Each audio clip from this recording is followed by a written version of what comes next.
عصر حاضر کے تقاضاؤں سے ہے، لیکن یہ خوف ہو نہ جائے آشکارا شرع پیغمبر کہیں۔ الحذر، آئین پیغمبر سے 100 بار الحذر۔ حافظ ناموس زن، مرد آزما مرد آفری۔ الحمدللہ وکفا والصلاة والسلام علی عباده الذین اصطفیٰ، خصوصاً علی افضلہم وخاتم النبیین محمد الامین وعلی آلہ وصحبہ اجمعین۔ اما بعد فاعوذ باللہ من الشیطان الرجیم، بسم اللہ الرحمن الرحیم۔ رب اشرح لی صدری ویسر لی امری واحلل عقدۃ من لسانی یفقہوا قولی۔ اللہم ربنا الہمنا رشدنا واعذنا من شرور انفسنا۔ اللہم ارنا الحق حقا وارزقنا اتباعہ وارنا الباطل باطلا وارزقنا اجتنابہ، آمین یا رب العالمین۔ معزز حاضرین اور محترم خواتین، السلام علیکم ورحمۃ اللہ وبرکاتہ۔ اس حقیقت میں کسی شک و شبے کی گنجائش نہیں ہے کہ 20ویں صدی عیسوی کے عظیم ترین اسلامی مفکر علامہ اقبال تھے۔ مزید برآں وہ ملت اسلامیہ کے احیاء کے علم بردار تھے، بلکہ اس کے مبشر تھے۔ انہوں نے بشارت دی تھی کہ اب یہ شاخ ہاشمی کرنے کو ہے، پھر برگ و بر پیدا۔ بشارت دی تھی کتاب ملت بیضا کی پھر شیرازہ بندی ہے، یہ شاخ ہاشمی کرنے کو ہے، پھر برگ و بر پیدا۔ تو یہ صرف اس کی احیاء کے علم بردار ہی نہیں تھے، مبشر بھی تھے۔ سب سے بڑھ کر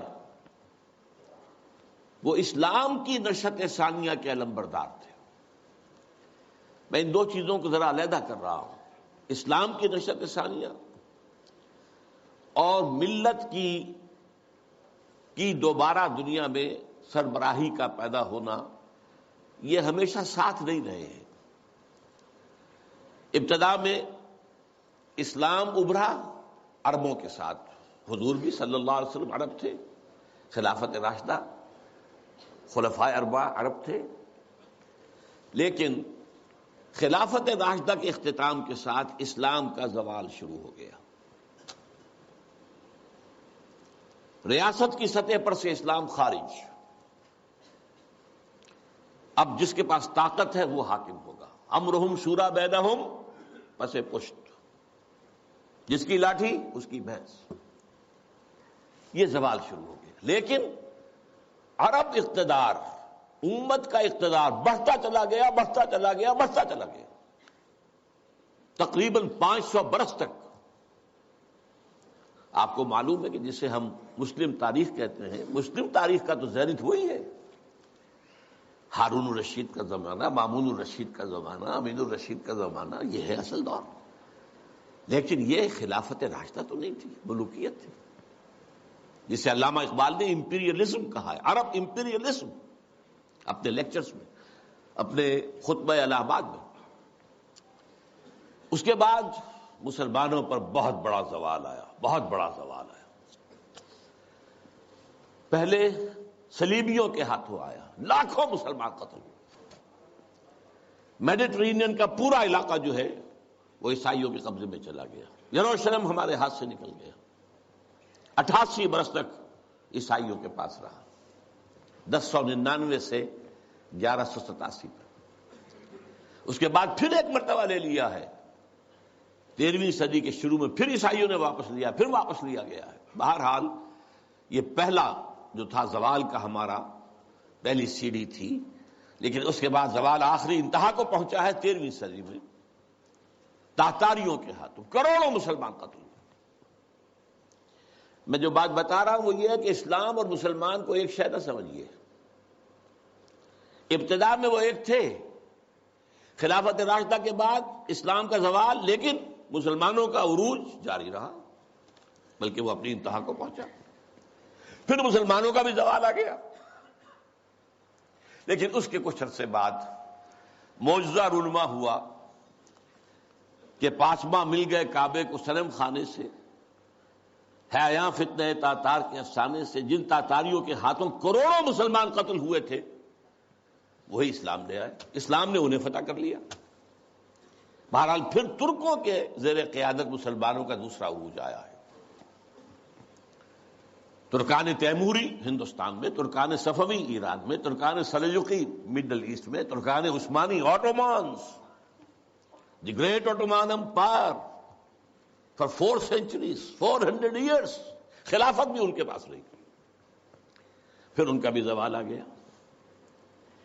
اور یوں سمجھیے کہ پچھلی صدی کے آغاز میں پہلی جنگ عظیم کے بعد اسلام اور مسلمان دونوں انتہائی زوال کی حالت میں تھے،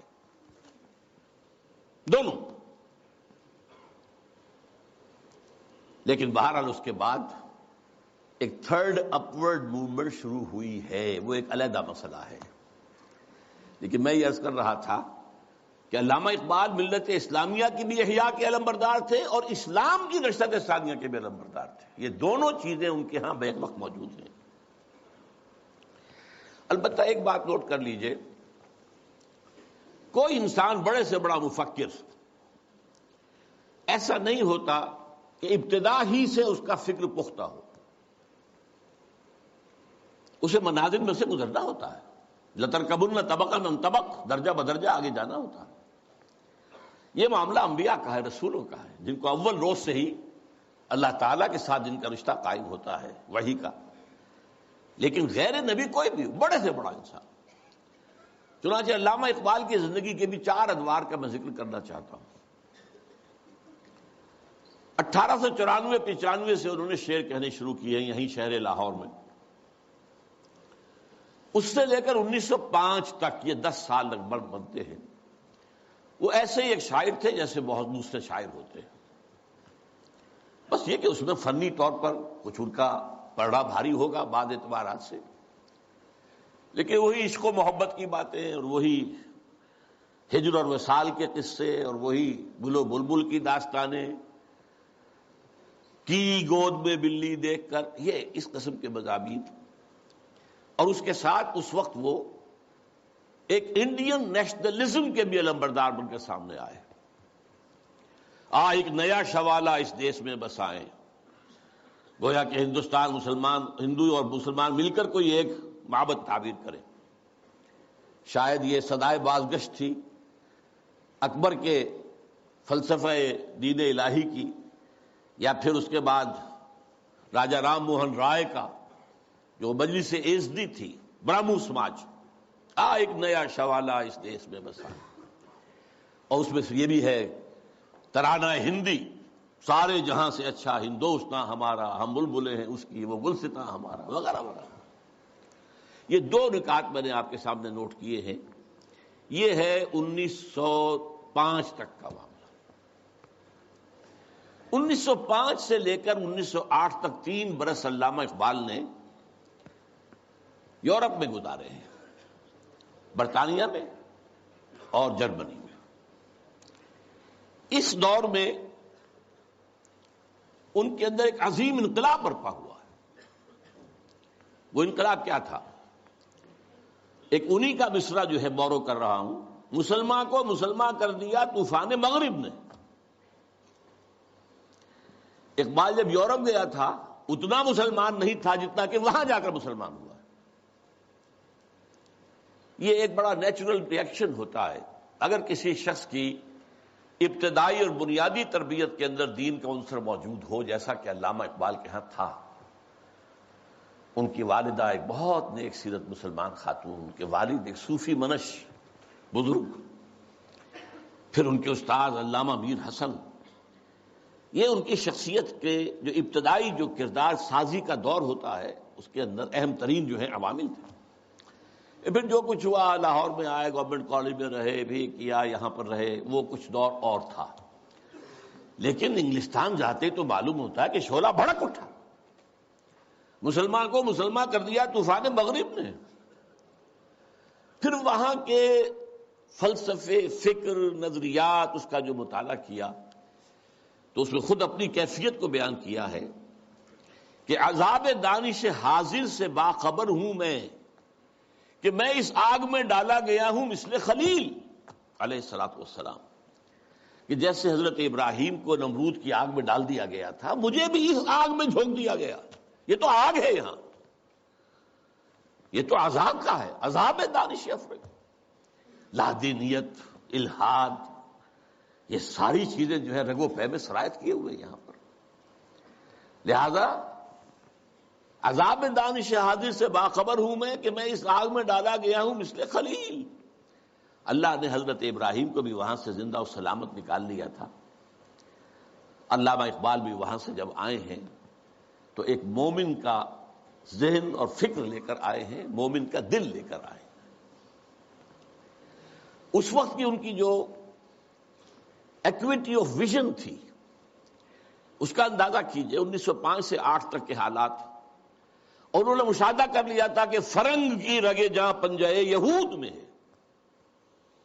اور بھی بہت لوگ جاتے آتے تھے، انگلستان جاتے تھے، کسی نے دیکھا کہ دیکھنے والوں ہی کو دکھائی دیتا ہے، صاحب بصیرت لوگوں ہی کو۔ تو علامہ اقبال بہت بڑے سیر تھے، دیکھنے والے تھے، ایک تو حال کا مشاہدہ گہرا اور ایک مستقبل کے بارے میں بھی۔ ان کی نگاہیں بہت تیز تھی، گاہ میری نگاہ تیز چیر گئی دل وجود۔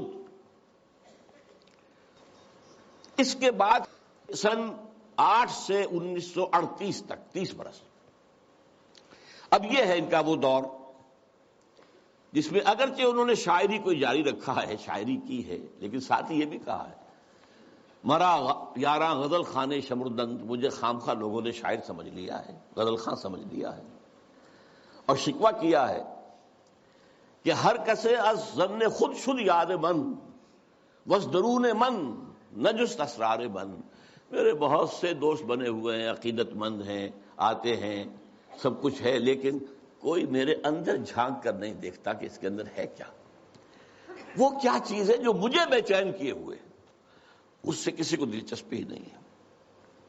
یہ جو دور ہے 30 برس کا، میرے نزدیک اس میں اقبال کی سب سے بڑی حیثیت یہ ہے کہ وہ قرآن مجید کا اس دور کا سب سے بڑا شارح ہے۔ میں لفظ تفسیر استعمال نہیں کر رہا، وہ ایک ٹیکنیکل ٹرم ہو جائے گی۔ شارح اقبال قرآن، اور ساتھ ہی سب سے بڑا داعی ہے۔ میرے علم میں نہیں ہے کہ کسی اور شخص نے اس شد و مت کے ساتھ مسلمانوں کو قرآن کی طرف دعوت دی ہو کہ لوٹو قرآن کی طرف، سادہ ترین الفاظ میں وہ زمانے میں معزز تھے مسلمان ہو کر اور تم خار ہوئے تاریک قرآن ہو کر، اے جو شبنم بر زمیں افتندئی در بغل داری کتاب زندئی، اے وہ قوم جو شبنم کی طرح زمین پر پڑی ہوئی ہے اور لوگ اسے اپنے قدموں سے توڑ رہے ہیں، پامال کر رہے ہیں، ہوش میں آ، تیرے پاس وہ کتاب زندہ موجود ہے۔ جیسے حضرت موسیٰ علیہ السلام کے پاس بھی عصا تو تھا، لیکن جب دربار میں جب وہ مقابلہ ہو رہا تھا اور جادوگروں نے اپنی رسیاں پھینکی، وہ بھی سانپ بن گئے، تو حضرت موسیٰ کے دل میں بھی خوف آ گیا۔ فَأَوْجَسَ فِي نَفْسِهِ خِیفَةً موسیٰ، یہ بربنائے طبع بشری ہے، اس طرح کی چیز کا معاملہ انبیاء کی عصمت کے منافی نہیں ہے، بربنائے طبع بشری، کہ میرا معجزہ بھی تو یہی تھا نا جو اللہ نے دیا تھا کہ میرا عصا جو ہے وہ اژدہا بن گیا، یہ تو انہوں نے سانپ بنا دیے، اب کیا ہوگا؟ تالی پٹ جائے گی۔ اب تو مجمع خود کہا تھا کہ جمع کرو لوگوں کو۔ اس وقت اللہ نے فرمایا جو تیرے ہاتھ میں اسے پھینکو، ذرا ڈالو تو صحیح، دیکھو تو صحیح، ڈرو نہیں۔ وہ جب ڈالا ہے اور اس نے وہ سارے ہڑپ کر لیے، اس جو بنا وہ اژدہا، وہ جو جتنی بھی بنی تھی وہ بظاہری وہ سانپ، وہ سب کے ساتھ ہڑپ کے اب سجدے میں گر پڑے ساجدوں کر، القی السحرۃ ساجدین۔ اسی طرح یہ امت آج اگرچہ موجود ہے، عصائے موسوی بغل میں ہے، سانپوں سے ڈر رہے ہیں، در بغل داری کتاب زندئی، اے تو شبنم بر زمیں افتندئی۔ میں تفصیل میں نہیں جا سکتا، میری ایک کتاب ہے علامہ اقبال اور ہم، اس میں میں نے تفصیل سے علامہ اقبال کے شارح قرآن ہونے کے اعتبار سے میں نے انہیں رومی ثانی قرار دیا۔ رومی کے بارے میں حضرت جامی رحمہ اللہ نے جو اشعار کہے تھے، مثنوی مولوی معنوی ہست قرآن در زبان پہلوی. یہ جو مولوی معنی، مولوی روم، ان کی جو مثنوی ہے، یہ فارسی زبان میں، پہلوی زبان میں قرآن ہی ہے، قرآن ہی کے مفاہیم ہیں، قرآن ہی کے مقاصد ہیں، قرآن ہی کا فکر ہے، قرآن ہی کا فلسفہ ہے جو بیان کیا گیا. منچ گویم وصف عالی جناب نیست پیغمبر و لیکن دارت کتاب. میں کیا کچھ وصف بیان کروں مولانا روم کا، وہ پیغمبر تو نہیں تھے لیکن کتاب ان کے پاس تھی. کتاب جو ہے مثنوی مولوی مان. بالکل یہی بات جامی ہی کے طرح کے بہت بڑے شاعر تھے، جالندھر کے گرامی، اور انہوں نے یہ بات کہی تھی، در دیدہ مانی نگراں حضرت اقبال، پیغمبر یہ کر دو پیغمبر نتنا شد. جو لوگ معنی پر نگاہ رکھتے ہیں، جو لوگ صرف الفاظ کو نہیں دیکھتے، گہرائی میں جاتے ہیں، ان کے نزدیک تو حضرت اقبال کا معاملہ یہ ہے کہ انہوں نے پیغمبری کی ہے، اگرچہ انہیں پیغمبر نہیں کہہ سکتے، معاذ اللہ ثم معاذ اللہ ثم معاذ اللہ. بہرحال یہ میرے نزدیک 1908 کے بعد سے لے کر ملت کے احیاء کا نعرہ، ملت کے احیاء کی نوید جاں فضا، اسلام کے نشت ثانیہ کے دور کے آغاز کی بشارتیں بھی سنائیں، اور اس کے لیے ایک فکری مواد پیدا کیا. مغربی فکر پر تنقید کی، زوردار تنقید کی، ان کی سیاست پر تنقید کی. انسانی حاکمیت کہاں سے لے آئے ہو؟ سروری زیبا فقط اس ذات بے ہمتا کو ہے، حکمراں ہے ایک وہی باقی بتانے آزری. حاکمیت تو صرف اللہ کو ہے، کسی کو یہ حق حاصل نہیں. اللہ کی حاکمیت، انسانی حاکمیت چاہے فرد واحد کی ہو، فرعون ہو، نمرود ہو، تو جتنی بڑی نجاست کا ایک بہت بڑا، یوں سمجھئے کہ بہت بڑی گانٹھ جو ہے کسی کے سر پر رکھ دی گئی ہے، ٹنوں، وہ اگر ایک ایک ماشا کر کے سب میں بانٹ دی جائے گی تب بھی تو نجاست ہی رہے گی. انسانی حاکمیت کا تصور جو ہے وہ نجاست ہے، وہ کفر ہے، وہ شرک ہے. توحید کیا ہے؟ اللہ کی حاکمیت. معیشت پر جو ان کا نظام ہے، جس طریقے سے انہوں نے مغربی معیشت کے تار و پود بکھیرے ہیں، جس طریقے سے کہ جو یہ بینکنگ سسٹم پر انہوں نے کہا ہے، ای ملوک ای فکر چالاک یہود. یہ بینک کیا ہیں؟ یہ یہودیوں کے دھوکہ دینے والی فکر کا نتیجہ ہے. نور حق از سینہ آدم ربود، آدم کے دل سے، آدم کے سینے سے وہ نور حق جو ہے، وہ جو نفخت فیہ من روحی، وہ جو روحانی عنصر ہے انسان کا، جس کا محل قلب ہے، اس کو نکال باہر کیا. اور ذرا غور کیجئے، حیرت ہوتی ہے جذبات کی شدت. تا تہو بالا نہ گردہ دی نظام، دانش و تہذیب و دین سودائے خام. جب تک یہ بینکوں کا نظام تلپٹ نہیں کیا جاتا، جڑ سے اکھاڑ کر نہیں پھینکا جاتا، کہاں کی دانش، کہاں کی تہذیب اور کہاں کا دین؟ اندازہ کیجیے، عرض کیجیے جوہر اندیشہ کی گرمی کہاں، کچھ خیال آیا تھا، وحشت کا کہ صحرا جل اٹھا. پھر وطنیت، نیشن سٹیٹ کا تصور، ان تازہ خداؤں میں بڑا سب سے وطن ہے. اس دور میں میں اور ہے، جام اور ہے، جم اور. ساقی نے بنا کی روش لطف و ستم اور. مسلم نے بھی تعمیر کیا اپنا حرم اور. تہذیب کے آذر نے ترشوائے صنم اور، نئے نئے بت. ان تازہ خداؤں میں بڑا سب سے وطن ہے، جو پیرہن اس کا ہے وہ مذہب کا کفن ہے. نظارہ دیری نہ زمانے کو دکھا دے، اے مصطفی خاک میں اس بت کو ملا دے. اسلام تیرا دیس ہے، تو مصطفی ہے، بازو تیرا توحید کی قوت سے قوی ہے. اب یہ تصورات سے اندازہ کیجیے، یہ کوئی شاعری کے مضامین ہے؟ یہ وصل و ہجر کی باتیں ہو رہی ہے؟ کیا ہو رہا ہے؟ یا محبوب کے لب لعلین کی کا کوئی تذکرہ ہو رہا ہے، یا اس کے وہ گیسوؤں کی کوئی؟ یہ تو نہیں، تو بات ہی کچھ اور ہے. یہ شاعری تو نہیں. نغمہ کجا و من کجا، ساز سخن بہانہ ایست. سوئے قطار می کشم ناقہ بے زمام رہا. یہ امت جو بکھر گئی ہے، یہ لوگ فکری انتشار ہے، عملی انتشار ہے، فقہی انتشار ہے، نہ معلوم کیسے کیسے انتشار ہیں. انہیں سب کو پھر ایک لائن میں لا کر، ایک قطار میں لا کر ایک قافلے کی شکل دینا چاہتا ہوں. اس کے لیے میں نے اس شاعری کو اپنا ذریعہ بنایا ہے. اس میں سے بھی جو میں نے آپ کو 30 سال گنوائے ہیں، 8 سے لے کر اور 38 تک، 1908 سے 1938، آخری 8 سال بہت اہم ہے، بہت اہم ہے، بہت اہم. 37 تا 38، اس میں جو ان کے کارنامے ہیں، ان میں سب سے بڑا کارنامہ نوٹ کر لیجئے، مسلم لیگ کی تحریک میں احیاء اسلام کا انجیکشن لگانا. مسلم لیگ 1906 میں قائم ہوئی ڈھاکہ میں. اس میں نہ شامل تھے محمد علی جناح، میں ان کا نام اس لیے لے رہا ہوں، قائد اعظم نہیں کہہ رہا، اس وقت وہ قائد اعظم نہیں تھے. نہ علامہ اقبال، علامہ اقبال تو تھے ہی نہیں، وہ یورپ میں تھے. لیکن یہ کہ مسٹر جناح موجود تھے ہندوستان میں، لیکن وہ کانگریس کے رکن تھے، دادا بھائی نوروجی کے سیکرٹری تھے، مسلم لیگ میں نہیں آئے. بڑی مشکل سے کہنے سننے سے مولانا محمد علی جوہر کے وہ مسلم لیگ میں آئے، لیکن پھر بھی اپنی ڈوئل ممبرشپ برقرار رکھی، کانگریس کی بھی اور مسلم لیگ کی بھی، اور سر توڑ کوشش کی ہے. اس وقت تک یوں سمجھیے کہ جو 24 برس ہیں، 6 سے لے کے 30 تک، مسلم لیگ کی حیثیت جو ہے، نمبر ایک تو یہ کوئی عوامی جماعت تھی ہی نہیں. اگر موقع ملا تو میں قائد اعظم کا بھی ایک قول اس میں نقل کروں گا. یہ ایک بس ادارہ سا تھا، کچھ بڑے ایلیٹ مسلمانوں کے، کچھ نوابزادے، کچھ جاگیردار، کچھ اور اسی اعتبار سے نمایاں لوگوں کا بس ایک انجمن تھی.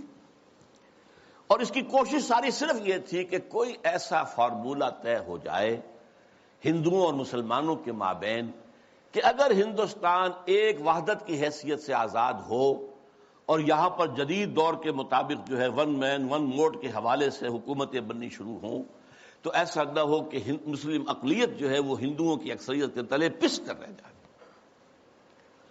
ان کا تشخص برقرار رہنا چاہیے، ان کی حقوق برقرار رہنے چاہیے، ان کی کوئی ضمانت ہونی چاہیے. بلکہ اندیشہ یہ تھا کہ وہ ہندو اپنی 800 سالہ غلامی کا انتقام لیں گے ہم سے، یہ خوف بھی تھا. اس کو میں نیگیٹو ایلیمنٹ کہتا ہوں، یہ تحریک مسلم لیگ کا نیگیٹو ایسپیکٹ تھا. لیکن اور اس میں جان لیجئے کہ سب سے بڑا رول پلے کر رہا تھا محمد علی جناح، جسے کہا گیا تھا اتحاد کا سفیر، اور یہ ہندو ہیں دینے والے ان کو یہ خطاب. سر توڑ کوشش کی ہے، آخر مایوس ہو گیا. اس نے سیاست سے کنارہ کشی اختیار کی، انگلستان جا کر کوٹھی خریدی، لیگل پریکٹس شروع کر دی اور وہاں بیٹھ. ان کے اس عرصے میں 37 میں خطبہ الہ آباد دیا علامہ اقبال نے. یہ خطبہ ہے میرے نزدیک ٹرننگ پوائنٹ، کہ اس سے پہلے اگرچہ علامہ اقبال اپنی شاعری میں اسلام کے دوبارہ زندہ ہونے کی نوید سنا چکے تھے اور خبر دے رہے تھے کہ کتاب ملت بیضا کی پھر شیرازہ بندی ہے، اشاق ہاشمی کرنے کو ہے پھر برگ و بر پیدا، سبق پھر پڑھ صداقت کا، شجاعت کا، عدالت کا، لیا جائے گا تو اس سے کام دنیا کی امامت کا، اور نکل کے صحرا سے جس نے روما کی سلطنت کو الٹ دیا تھا، سنا ہی ہے میں قدسیوں سے میں نے کہ شیر پھر ہوشیار ہوگا، وغیرہ وغیرہ. تو ایک سور تو اقبال پھونک چکا تھا. جو بھی تعلیم یافتہ لوگ تھے ہندوستان میں مسلمان، خاص طور پر شمالی ہند میں زیادہ، لیکن حیدرآباد دکن میں بھی بہت ہی اس کا گہرا اثر تھا. لیکن یہاں آ کر اب مسلم لیگ کے صدر کی حیثیت سے انہوں نے انجیکشن لگایا. وہ انجیکشن کیا تھا؟ نمبر ایک، مسلمان ایک علیحدہ قوم ہیں، قومیت کی کسی بھی تعریف پر پورے اترتے. یہ ان کا فلسفیانہ حصہ ہے اس خطبے کا. لیکن جس چیز کو میں کہہ رہا ہوں ٹرننگ پوائنٹ، انہوں نے کہا یہ ڈیسٹنی ہے، یہ تقدیر مبرم ہے کہ ہندوستان کے شمال مغرب میں ایک مسلم ریاست قائم ہوگی. It was not a proposal, it was a prophecy, destiny. Number ایک. نمبر دو، اور اگر ایسا ہو گیا تو ہمیں موقع مل جائے گا کہ اسلام کے تابناک چہرے پر جو بدنما داغ اور دھبے آ گئے تھے عرب ملوکیت کے دور میں لفظ کیا ہے؟ عرب امپیریلزم. یہ بنو امیہ کا دور، یہ بنو عباس کا دور، پھر ترکان عثمانی کے دور، یہ بادشاہتیں تھیں. اس میں خلافت کا تو سوال نہیں، نام خلافت کا رہا، خلفائے بنو امیہ اور خلفائے بنی عباس اور خلفائے بنو عثمان وغیرہ، آل عثمان. اب اس دور میں جو نقشہ اسلام کا آیا ہے دنیا کے سامنے، وہ ظاہر ہے بہت بدنما ہے، بہت داغدار ہے. اگر ہمیں آزاد ایک مسلمان ریاست مل جاتی ہے، ہمیں موقع مل جائے گا کہ ان بدنما داغوں اور دھبوں کو ہٹا کر دھو کر صحیح اسلام کا ایک نقشہ پوری دنیا کے سامنے پیش کریں. یہ ہے پازیٹیو انجیکشن. یہاں سے مسلم لیگ کا دور ثانی شروع ہوتا. اب وہ صرف منفی نہیں تھا، اب وہ تحفظات ہی کی بات نہیں تھی، اب یہ کہ اس میں ایک مثبت، ایک مقصد، نصب العین، ایک اعلیٰ ہدف، ایک اونچا آدرش قائم ہو گیا. اس زمانے میں اعظم اکرام صاحب جو ہیں، جن کی مشہور کتابیں ہیں روض کوثر، موج کوثر، آب کوثر، بہت ہی بڑے پڑھے لکھے آدمی تھے. اس زمانے میں آکسفورڈ میں پڑھتے تھے. قائد اعظم سے ملاقات کے لیے گئے اور کہا آپ کیوں چھوڑ کر آ گئے ہندوستان کو؟ ہندوستان کے مسلمانوں کو آپ کی قیادت کی ضرورت ہے. میں حیران ہو گیا ان کے دو جملے پڑھ کر. ہندوز آر انکوریجیبل، ہندو ناقابل اصلاح ہے.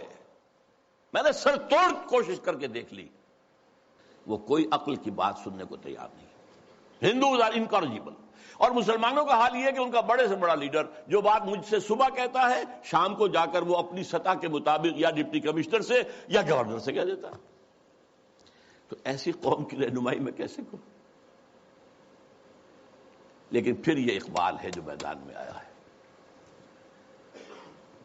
1932 کی گول میز کانفرنس میں شرکت کے لیے علامہ اقبال لندن گئے.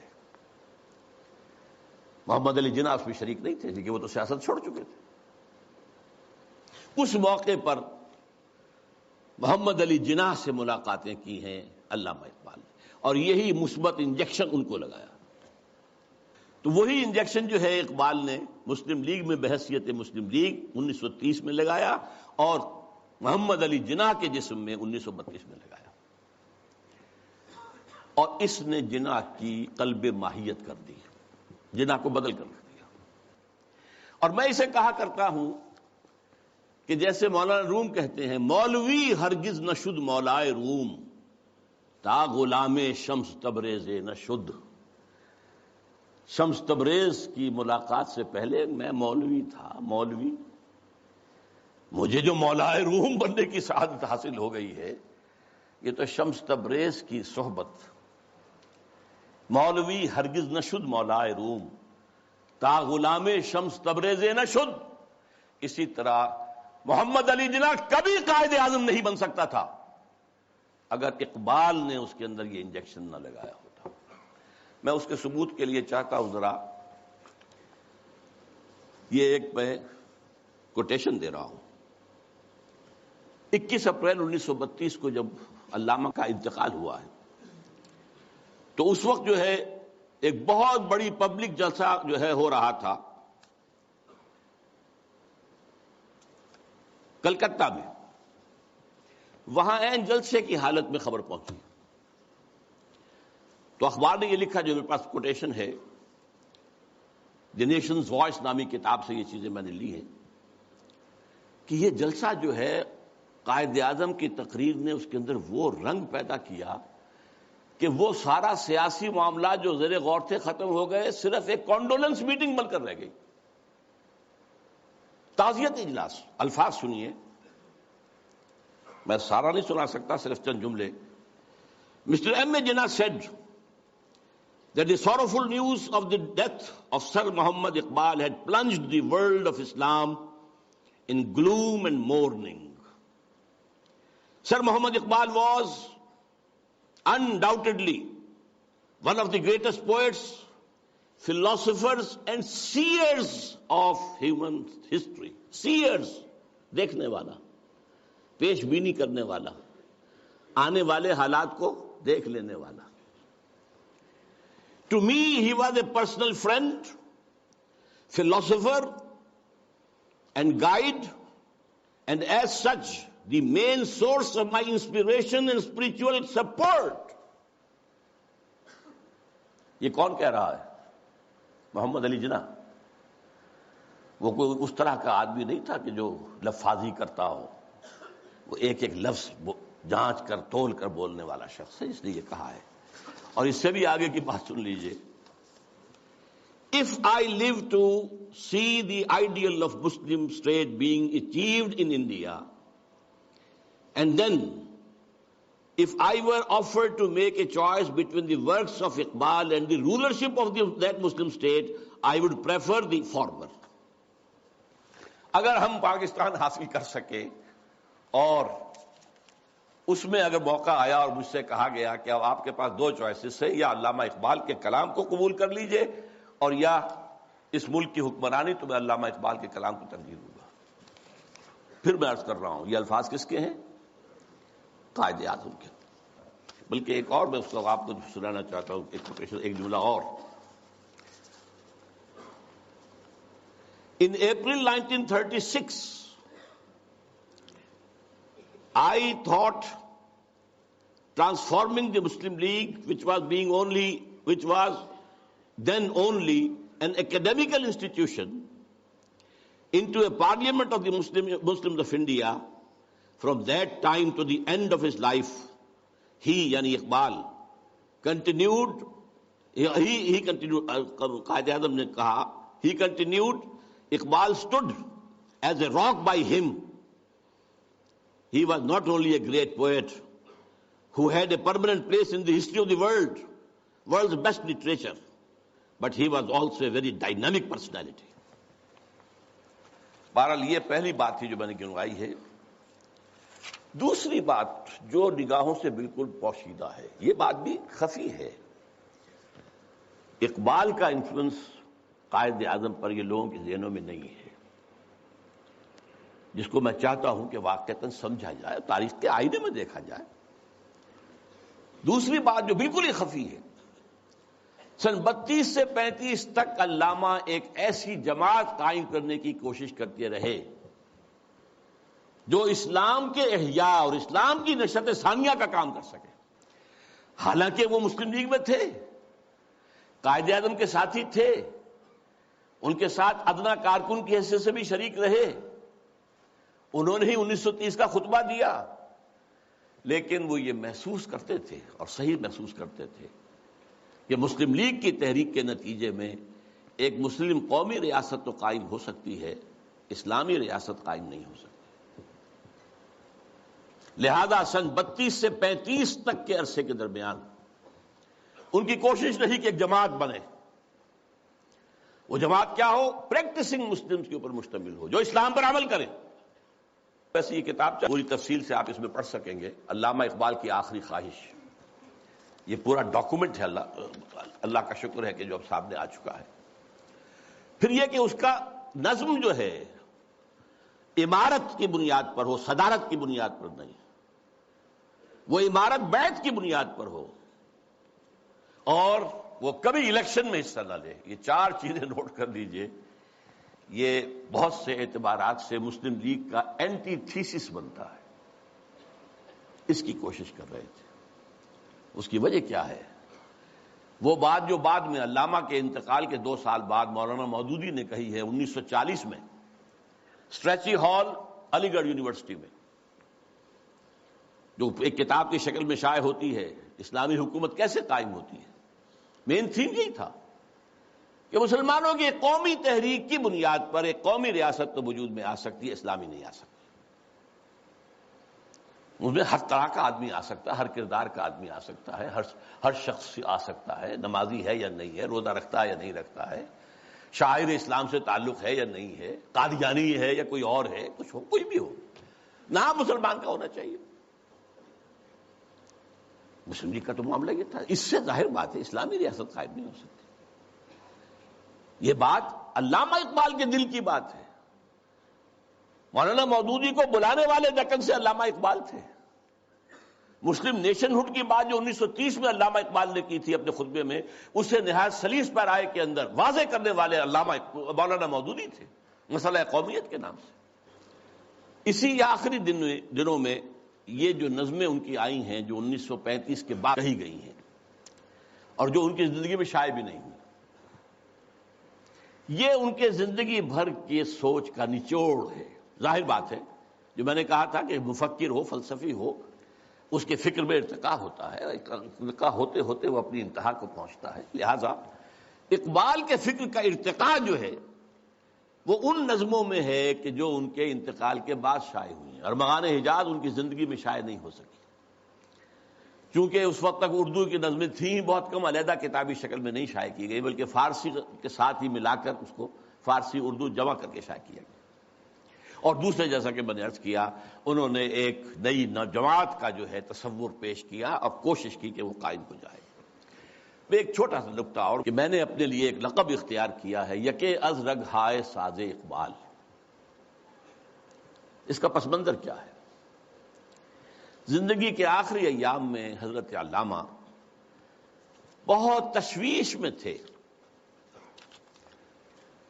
کہ میرا وقت تو اب آ رہا ہے، قریب آ گیا ہے، میں جانے والا ہوں، اور انہیں اپنے آس پاس کوئی آدمی ایسا نظر نہیں آ رہا تھا کہ جو ان کے اس مشن کو آگے لے کر بڑھ سکے۔ میں قرآن مجید میں جب غور کرتا ہوں تو معلوم ہوتا ہے جو حضرت زکریا کی کیفیت تھی، جبکہ انہوں نے دعا کی اللہ سے، اللہ مجھے بیٹا عطا کر دے، میں اب بوڑھا ہو گیا ہوں، وَإِنِّي خِفْتُ الْمَوَالِيَ مِنْ وَرَائِي، اب میں جو موالی ہیں، میرے آس پاس ہیں، ارد گرد لوگ ہیں، رشتہ دار ہیں، ان سے تو مجھے اندیشہ ہے کہ وہ اس راستے پر نہیں چل پائیں گے۔ فَهَبْ لِي مِن لَّدُنْكَ وَلِيًّا، مجھے کوئی ولی عطا کر دے۔ اللہ نے پھر حضرت یحییٰ کی بشارت دی۔ یہ تشویش تھی جو علامہ اقبال کے ذہن میں تھی۔ آخری دنوں کے ان کے دو اشعار بہت مشہور ہیں، سرود رفت باز آیت کے نایت، نسیم از حجاز آیت کے نایت، سرآمد روزگار این فقیر دیگر دانا راز آیت کے نایت۔ اچھا، دیگر دانا راز کے بارے میں ایک اور ان کی نظم جو ہے، جو زبور عجم میں ہے، اس کا بھی مرکزی شعر یہی ہے۔ پہلا شعر بہت اہم ہے، اگرچہ میرے اس وقت کے موضوع سے متعلق نہیں ہے، لیکن میں اس کا ذکر کروں گا ضرور، اس لیے کہ علامہ کے بارے میں ایک عام غلط فہمی یہ ہے کہ وہ حضرت مہدی کے ظہور اور حضرت عیسیٰ کے نزول کے قائل نہیں تھے۔ ایسی بات غلط ہے۔ یہ زبور عجم کی نظم سنا رہا ہوں آپ کو۔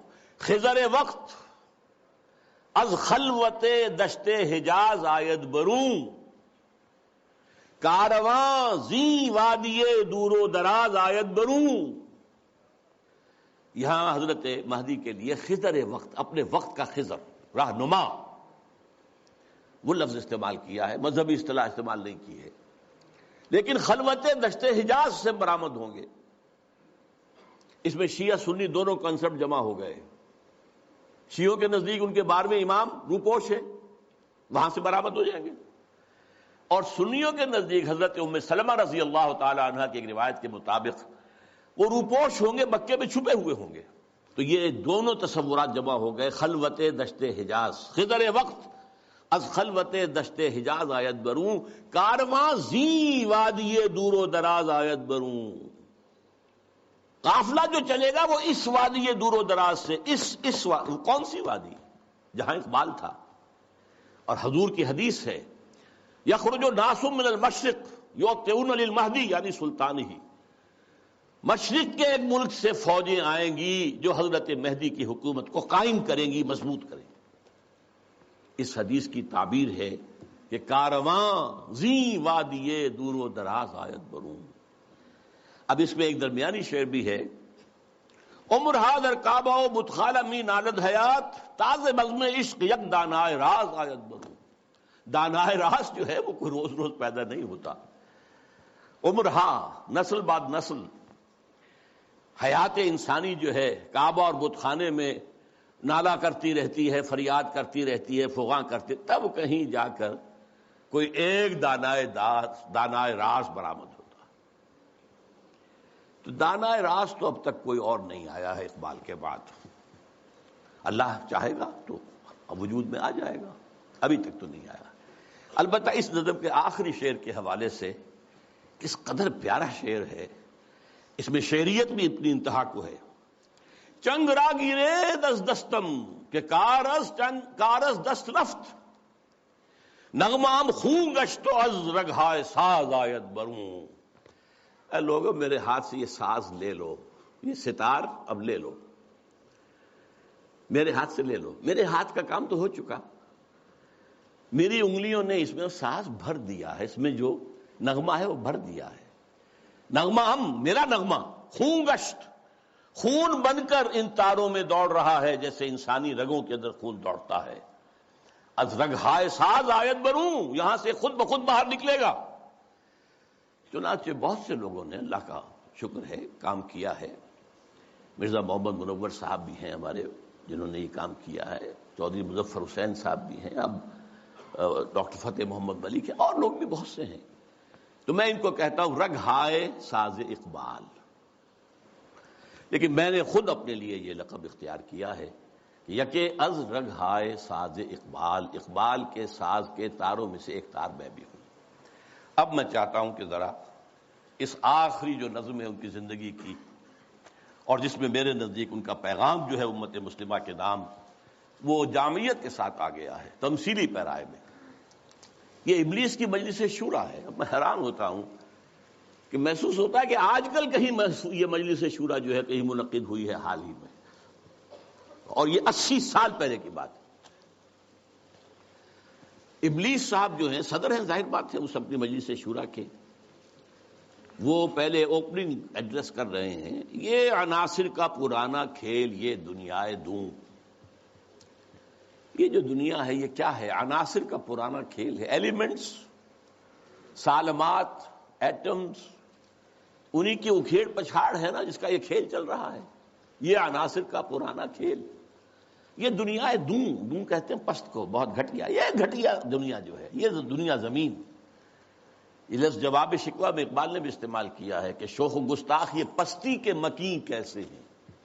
یہ زمین کے رہنے والے کیسے شوخ اور گستاخ ہے، کس طریقے سے شکوہ کیا ہے اللہ سے.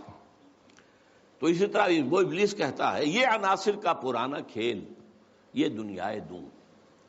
یہ عناصر کا پرانا کھیل، یہ میٹیریلزم کے جتنے بھی شعبے ہیں، جتنی بھی شاخیں ہیں، جتنے بھی گریڈز ہیں، اور ہندوستان میں چار واک ہے، جین مت ہے، بدھ مت ہے، اور سانکھ درشن، یہ سب اسی کے ہیں. یہ خالص میٹیریل کھیل ہے دنیا کا. اس سے آگے انہیں کچھ اور نظر نہیں آتا. دنیا کی حقیقت خالص مادہ ہے، مادے ہی کی بنیاد پر یہ دنیا ہے. ساکنان عرش اعظم کی تمناؤں کا خون. ساکنان عرش اعظم ملائکہ مقربین، ان کی تمناؤں کا خون ہو گیا. کیسے؟ جب اللہ نے کہا تھا وَإِذْ قَالَ رَبُّكَ لِلْمَلَائِكَةِ إِنِّي جَاعِلٌ فِي الْأَرْضِ خَلِيفَةً، تو فرشتوں نے ذرا استفہام کیا تھا نا. قَالُوا وَتَجْعَلُ فِيهَا مَن يُفْسِدُ فِيهَا وَيَسْفِكُ الدِّمَاءَ وَنَحْنُ نُسَبِّحُ بِحَمْدِكَ وَنُقَدِّسُ لَكَ. ہم تسبیح و تقدیس کے اندر لگے ہوئے ہیں، ہم خادمان، ہم حاضر ہیں، ہم سب کام کر رہے ہیں. ابلیس اس کو انٹرپریٹ کر رہا ہے کہ اصل میں وہ خود خواہش مند تھے خلافت کے، تو ان کی تمنا کا خون ہو گیا جبکہ آدم کو خلافت دے دی گئی. یہ عناصر کا پرانا کھیل، یہ دنیائے دوں. ساکنان عرش اعظم کی تمناؤں کا خون. اس کی بربادی پہ آج آمادہ ہے وہ کارساز جس نے اس کا نام رکھا تھا جہان کاف و نون. یہ اللہ کے امر کن سے کائنات وجود میں آئی تھی نا.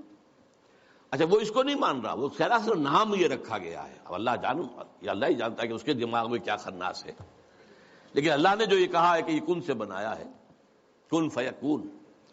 آج معلوم ہوتا ہے ابلیس کہتا ہے کہ اس کی بربادی پر خدا نے فیصلہ کر لیا ہے. جس نے اس کو بنایا تھا وہ اب اس کی بربادی کے در پہ ہے. اس کے دونوں معنی ہو سکتے ہیں.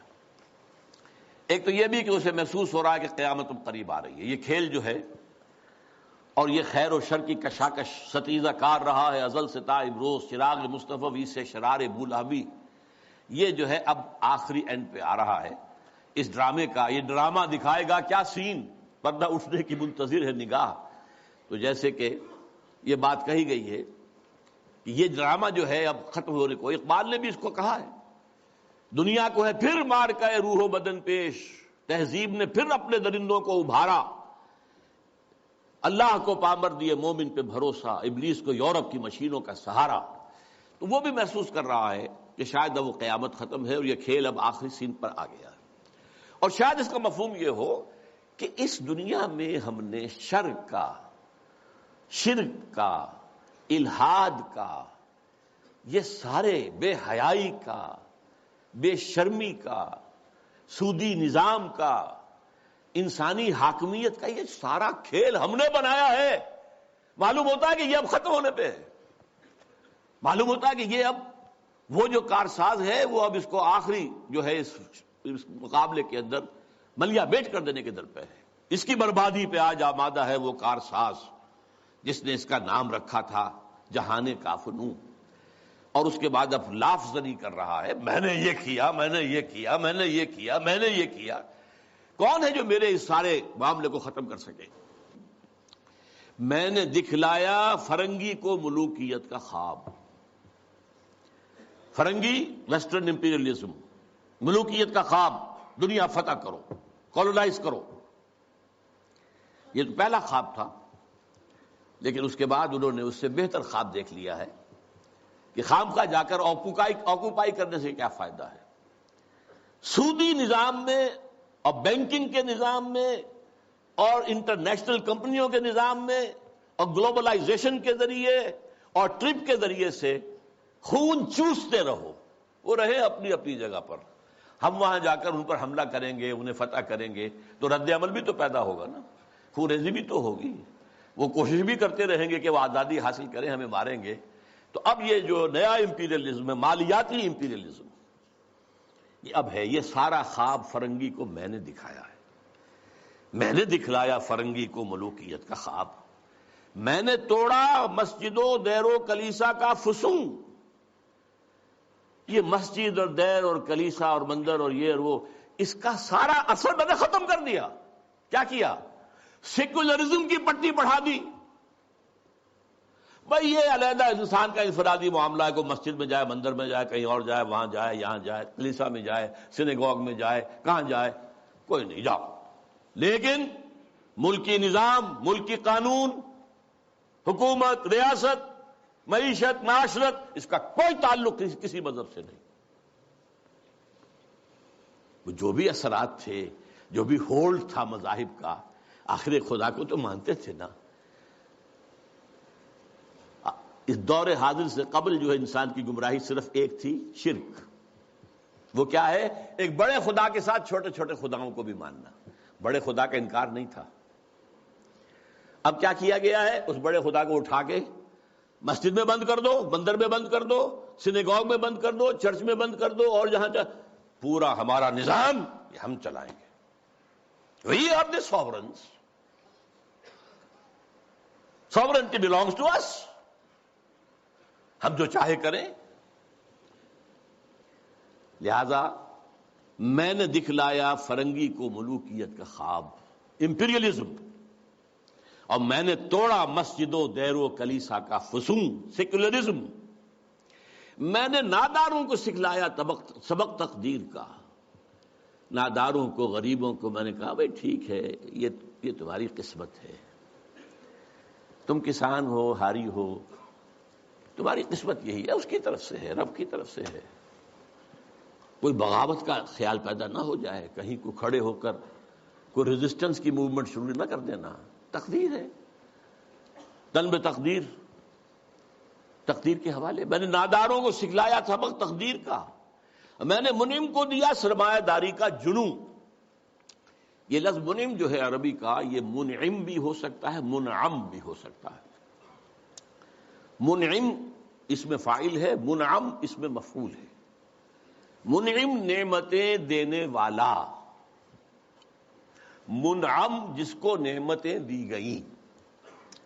یعنی یہ بھی ہو سکتا ہے کہ پہلے جن کے پاس دولت ہوتی تھی وہ اس کو خیرات کرتے تھے، صدقات کرتے تھے، خیر کے کاموں میں لگاتے تھے، پن کے ثواب کے کاموں میں لگاتے تھے۔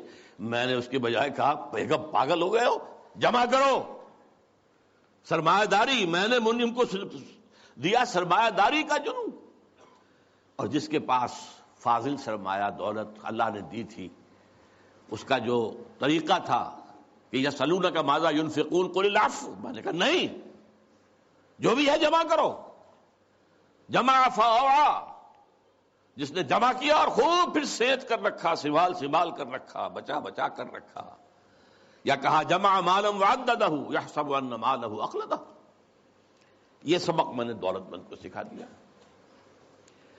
تو میں نے ناداروں کو سکھلایا سبق تقدیر کا، میں نے منعم کو دیا سرمایہ داری کا جنون۔ کون کر سکتا ہے اس کی آتش سوزاں کو سرد، جس کے ہنگاموں میں ہو ابلیس کا سودے دروں؟ کون ہے؟ میں نہیں ماننے کو تیار کہ ہمارے اس پورے کھیل کو کوئی طاقت ہے ایسی کہ جو ختم کر سکتی ہے۔ یہ لفظ نہیں کر رہا ہے، آخر کچھ خود سیلف ایشورنس کے لیے بھی کچھ ساتھیوں کی بھی دل بڑھانا ہوتا ہے نا، آخر چاہے آدمی دیکھ رہا ہو کہ I am fighting a losing battle, لیکن پھر بھی ساتھیوں کو تو برقرار رکھنے کے لیے دل بڑھانا، کوئی دل جوئی کرنا، کوئی حوصلہ دینا۔ کون کر سکتا ہے اس کی آتش سوزاں کو سرد، جس کے ہنگاموں میں ہو ابلیس کا سودے دروں، اور جس کی شاخیں ہوں ہماری آبیاری سے بلند؟ کون کر سکتا ہے اس نخل کہن کو سرنگوں؟ بس یہ خطاب تو ختم ہو گیا، لیکن سوال یہ سمجھ میں نہیں آیا کہ آپ نے یہ مجلس شورا بلائی کائے کے لیے؟ تو اب پہلا مشیر جو ہے وہ گویا ہوتا ہے۔ اس میں کیا شک ہے کہ محکم ہے یہ ابلیسی نظام؟ آپ نے جو فرمایا سچ کہا، یہ ابلیسی نظام، یہ سیاسی نظام، یہ liberal democracy human sovereignty basis پر، اور یہ جوئے اور سود پر مبنی سارا ظالمانہ استحصالی نظام معاشی، اور یہ بے حیائی کہ انسان حیوان بن گیا ہے۔ اقبال نے اپنی وہ جو ذرا غزلیں ان کی بانگ درا کے آخر میں ہیں، کچھ استہزائیہ انداز میں بھی ہیں، یہ کوئی دن کی بات ہے مرد ہوش مند، غیرت نہ تجھ میں ہوگی نہ زن اوٹ چاہے گی، وہ اوٹ بھی نہیں رہے گی۔ معاملہ اس درجے جو ہے فحاشی کی انتہا کو پہنچ جائے گا، پہنچا ہوا ہے۔ آپ کو معلوم ہے جو کچھ یورپ میں ہوتا ہے، ریلوے اسٹیشن کے پلیٹ فارم کے اوپر کھڑے ہوئے جو کچھ کر رہے ہوتے ہیں وہ سب کے سامنے موجود ہے۔ اس میں کیا شک ہے کہ محکم ہے یہ ابلیسی نظام؟ پختہ تر اس سے ہوئے غلامی میں عوام، یہ بہت اہم ہے۔ عوام کے اندر ایک پیسیمسٹک ایک انداز پیدا ہو چکا ہے، وہ ایکٹیوسٹ نہیں ہے، اب وہ کام کرنے کو تیار نہیں ہے، خوئے غلامی میں پختہ ہو گئے، دبے رہنے کے لیے تیار ہیں، ایکسپلائٹ کیے جانے کے لیے تیار ہیں۔ پختہ تر اس سے ہوئے غلامی میں عوام ہے، ازل سے ان غریبوں کے مقدر میں سجود، ان کی فطرت کا تقاضا ہے نماز بے قیام۔ نماز بے قیام کسے کہتے ہیں؟ وہ نماز جس میں قیام نہ ہو۔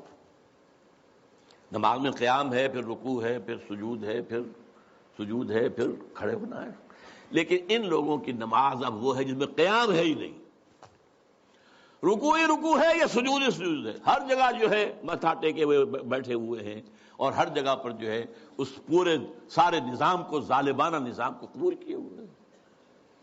کچھ تن بتقدیر ہیں، کچھ کہتے ہیں مجبور ہیں، کیا کریں، کچھ حال مست ہیں، کچھ مال مست ہیں، لیکن یہ کہ کوئی بھی اس کے عام مقابلے میں آنے کو تیار نہیں ہے۔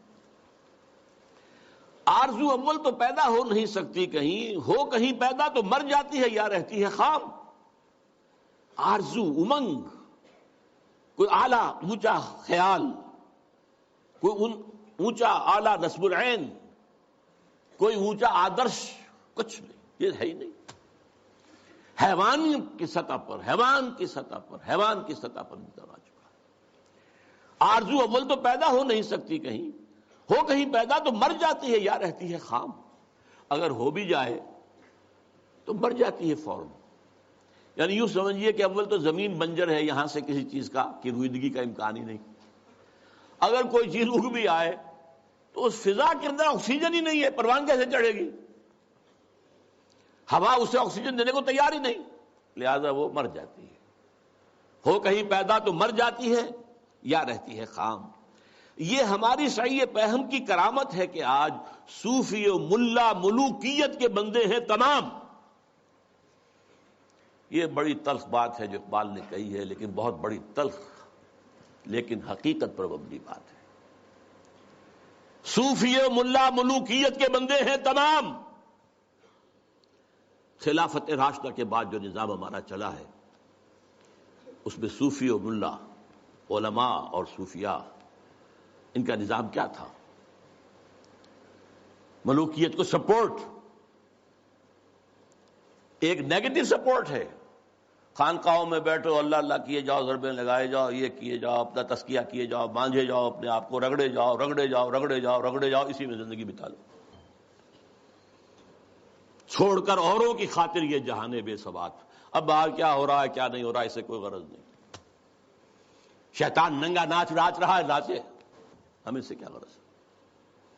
ہمارے پاس تو آئے ہیں، اتنے طالب ہیں، اتنے وہ سالک ہیں، وہ فلاں سالک آج اس مقام پر پہنچ گیا ہے، آج یہ مقامات، یہ سالک مقامات میں کھو گیا اور یہ امت خرافات میں کھو گئی۔ یہ سارا معاملہ جو ہے، اور ملا کا معاملہ کیا ہے؟ دو طرف سے۔ ملا نے سب سے پہلے، ہمارے فقہا نے متغلب کی حکومت کو جائز قرار دیا، یعنی اگر کوئی شخص اپنی قوت کے بل پر آ کر حکومت پر قبضہ کر لے تو جائز ہے، اور حکمران کے خلاف کوئی بغاوت نہیں کر سکتے جب تک کہ وہ تمہیں کفر کا حکم نہ دے۔ کفر کا کائے کو حکم دے گا؟ وہ اپنے عیش بنائے گا، اپنے محل بنائے گا، اپنے رنگ رلیاں کرے گا، اپنے آپ کو کفر کا حکم دینے کی ضرورت کیا ہے؟ یہ تصور ہے جو سنی اسلام کے اندر اس کی رگوں میں چلا گیا اور اس نے سن کر دیا اسلام کو۔ استثناء اگر ہے تو شیعہ اسلام ہے، وہ تسلیم نہیں کرتے، چاہے کھڑے نہ ہو، مقابلہ نہ کریں، تسلیم نہیں کرتے، ذہناً ریکنسائل نہیں کرتے، نفرت کرتے ہیں۔ یہی ان کی پوری تاریخ کے اندر ہے۔ لیکن ہمارے ہاں کیا ہے؟ شیخ الاسلام بن کر بیٹھے ہوئے ہیں۔ استاد نے، امام ابو حنیفہ نے تعاون گوارا نہیں کیا اس ملوکیت کے ساتھ۔ عہدے کی پیشکش کی گئی، قاضی القضات ہو جاؤ گے تم، تمہارا فتویٰ جو ہوگا وہی قانون بن جائے گا۔ ان کا نہیں، ہرگز نہیں۔ جیل کاٹی، مارے کھائیں۔ شاگرد نے، قاضی ابو یوسف، عہدہ قبول کر کے تعاون شروع کر دیا۔ استاد نے کہا تھا مزارعت حرام، جس کی زمینیں خود کاشت کرے۔ شاگرد صاحب نے کچھ تھوڑی سی شرطیں لگا کے مزارعت جائز۔ کیوں؟ ملوکیت کے پاؤں ہوتے ہیں جاگیردار، وہ جیسے کنسلا ایک ہم کہتے ہیں، ایک جانور ہوتا ہے جس کے بہت پاؤں ہوتے ہیں، سینٹی پیڈ اور اس طرح پاؤں، ایسے ہی جاگیرداری کے پاؤں ہوتے ہیں۔ یہ 30 ہزاری منصبدار ہے، یہ 20 ہزاری منصبدار ہے، یہ 10 ہزاری ہے، یہ 5 ہزاری ہے۔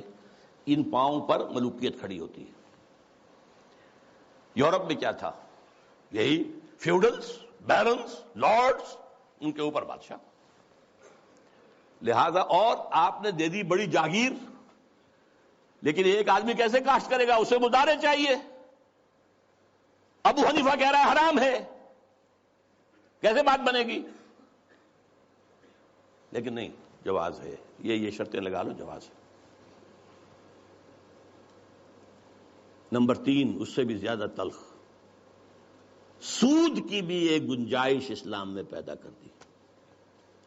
یہ ہماری فقہ، جان لیجئے، فقہ کی بات کر رہا ہوں، کتاب و سنت ہے ہمارا دین اصل۔ ایتونی بشیء من کتاب اللہ و سنت رسولہ حتی اقول، یہ فقہ دین نہیں ہے۔ اور نمبر 2، علماء نے علم کلام کی جو بھی بات کی ہے، جو ان چیزوں کو جو بعد الطبیعیاتی مسائل ہیں ان کو بحث کا، نزاع کا جو موضوع بنایا ہے، یہ دونوں چیزیں بھی، وہ سے بھی عمل کا جذبہ سرد ہو جاتا ہے۔ تو یہ پیسیفیکیشن جو ہے، پیسیفائی کر دینا عوام کو، طلب تقدیر ہو جانا، کوئی متغلب ہے تو کوئی بھی ہے بھائی، طاقت والا ہے، آ گیا ہے، اب تو ماننا ہے، اب تو وہی امیر المومنین ہے، اب تو اسی کا حکم ماننا ہے، الا یہ کہ وہ کفر کا حکم دے، بس۔ اور یہ کہ جاگیرداری جو ہے وہ جائز ہے۔ حالانکہ آپ کے علم میں رہنا چاہیے، پہلا مجدد اور مجدد کامل عمر بن عبد العزیز، انہوں نے صرف 2 کام ہی تو کیے تھے نا. کیا تجدید کی تھی؟ ابھی نہ فرقہ پرستی تھی، نہ فرقہ بندی تھی، نہ علم کلام تھا، نہ شاعرہ تھے، نہ اور لوگ تھے، کوئی بحثیں تھی ہی نہیں. 2 ہی چیزیں تھیں، ایک موروثی بادشاہت اور دوسرے جاگیریں. 2 ہی تو کام کیے انہوں نے. انہوں نے کہا مجھے چونکہ نامینیٹ کیا ہے ایک شخص نے خلیفہ، میں نہیں تیار ہوں اس کو قبول کرنے کے لیے، الا یہ کہ لوگ چاہیں. لوگوں نے کہا ہم چاہتے ہیں. ٹھیک ہے، پہلی کی بات ختم ہو گئی. دوسری، انہوں نے منگائی قینچی اور ساری دستاویزات منگوا لی جو جاگیریں دی گئی تھیں ان سے پہلے، اور وہ سب قینچی سے شریڈر اس وقت تک ایجاد نہیں ہوا تھا، بڑا ورنہ آسان کام ہو جاتا. وہ قینچی سے سارے قطر قطر کے پھینک دی، کوئی جاگیر نہیں. لیکن اس کے بعد کیا ہوا؟ جاگیرداری بھی آئی، غیر حاضر زمینداری آئی. یہ سارے شیطانی جو ہے چکر سارے کے سارے آ گئے. تو فرمایا یہ ہماری سعی پہم کی کرامت ہے کہ آج صوفی و ملا ملوکیت کے بندے ہیں تمام. تب مشرق کے لیے موضوع یہی افیون تھی، ورنہ قوالی سے کچھ کم تر نہیں علم کلام. قوالی بھی کیا کرتی ہے؟ آپ کے قواعد عملی کو ختم کر کے سر دھنتے رہی ہے. علم کلام بھی یہی کرتا ہے. مسائل، اللہ کی صفات اس کی ذات پر اضافی ہیں یا اس کی ذات کا جز ہیں؟ صفات حادث ہیں یا قدیم ہیں؟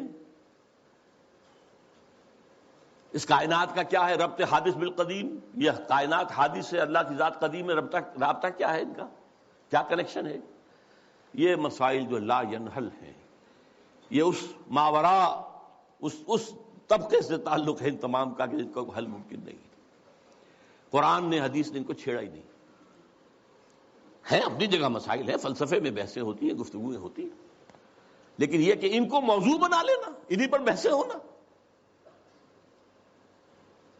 میں صرف تاریخی طور پر آپ کو بتا رہا ہوں، جب ترک قسطنطنیہ کا محاصرہ کیے ہوئے پڑے ہوئے تھے تو آیا صوفیہ جو ان کا سب سے بڑا چرچ تھا، اب بڑی مسجد ہے وہ، وہاں پر مناظرہ ہو رہا تھا. کن مسائل پر؟ علماء عیسائیوں کے. ایک سوئی کی نوک پر کتنے فرشتے آ سکتے ہیں؟ حضرت عیسیٰ کی ولادت کے بعد بھی حضرت مریم کنواری رہ گئی یا نہیں؟ اور جو لاسٹ سپر میں روٹی کھائی تھی حضرت عیسیٰ نے، وہ خمیری تھی یا فطیری تھی؟ ان مسائل پر بحثیں ہو رہی ہیں آیا صوفیہ میں، اور وہاں لشکر مسلمانوں کا پڑا ہوا گھیرے ہوئے. یہی حال ہمارا ہے ہندوستان میں. انگریز آ چکا ہے، بنگال سے آگے بڑھ رہا ہے. ہماری حکومتیں جو چھوٹے چھوٹے یہ ہیں سلطان بیٹھے ہوئے ہیں، نواب ختم ہو رہے ہیں، اور ہمارے علماء میں سے جو ٹاپ کے علماء، 2 جن کا میں اس وقت نام نہیں لینا چاہتا کہیں خامخواہ ایک سوء ظن اشخاص سے نہ ہو جائے، کن مسائل پر گفتگو کر رہے ہیں؟ اللہ جھوٹ بول سکتا ہے یا نہیں؟ آپ کا نہیں بول سکتا تو اس کا مطلب اللہ کل شیء قدیر نہیں ہے.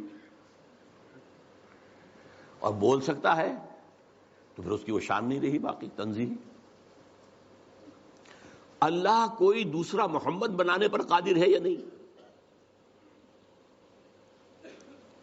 اگر ہے تو اس کا مطلب بے نظیر تو نہ ہوئے محمد صلی اللہ علیہ وسلم. یہ مسائل بحثیں ہوتی تھی، بڑے علماء، منطقی علماء اس پر بحث کرتے.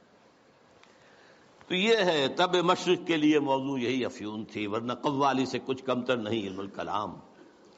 ہے طواف و حج کا ہنگامہ اگر باقی تو کیا، کند ہو کر رہ گئی مومن کی تیغے بے نیام.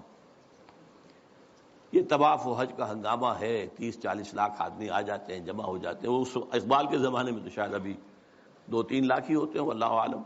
بہرحال لیکن یہ کہ مومن کی تیغ تو بے نیام جو ہے رہ گئی ہے، ختم ہو گئی ہے. لہذا کوئی ڈرنے کی ضرورت ہی نہیں. کیوں گھبرا رہے ہیں آپ؟ کس کی نومیدی پہ حجت ہے یہ فرمان جدید؟ ہے جہاد اس دور میں مرد مسلمان پر حرام. یہ جو آپ نے مجلس بلائی ہے اور آپ نے اتنا عمدہ انوگرل ایڈریس بھی ادا کیا ہے ہمیں، یہ کس کی طرف سے کوئی نا امیدی کسی بات آپ پر آ گئی ہے؟ نومیدی یا سنگیزی کوئی ہے آپ کے اندر پیدا ہو رہی ہے؟ وہ کون سا سبب ہے؟ کس کی نومیدی پہ حجت ہے یہ فرمان جدید ہے جہاد اس دور میں مرد مسلمان پر حرام۔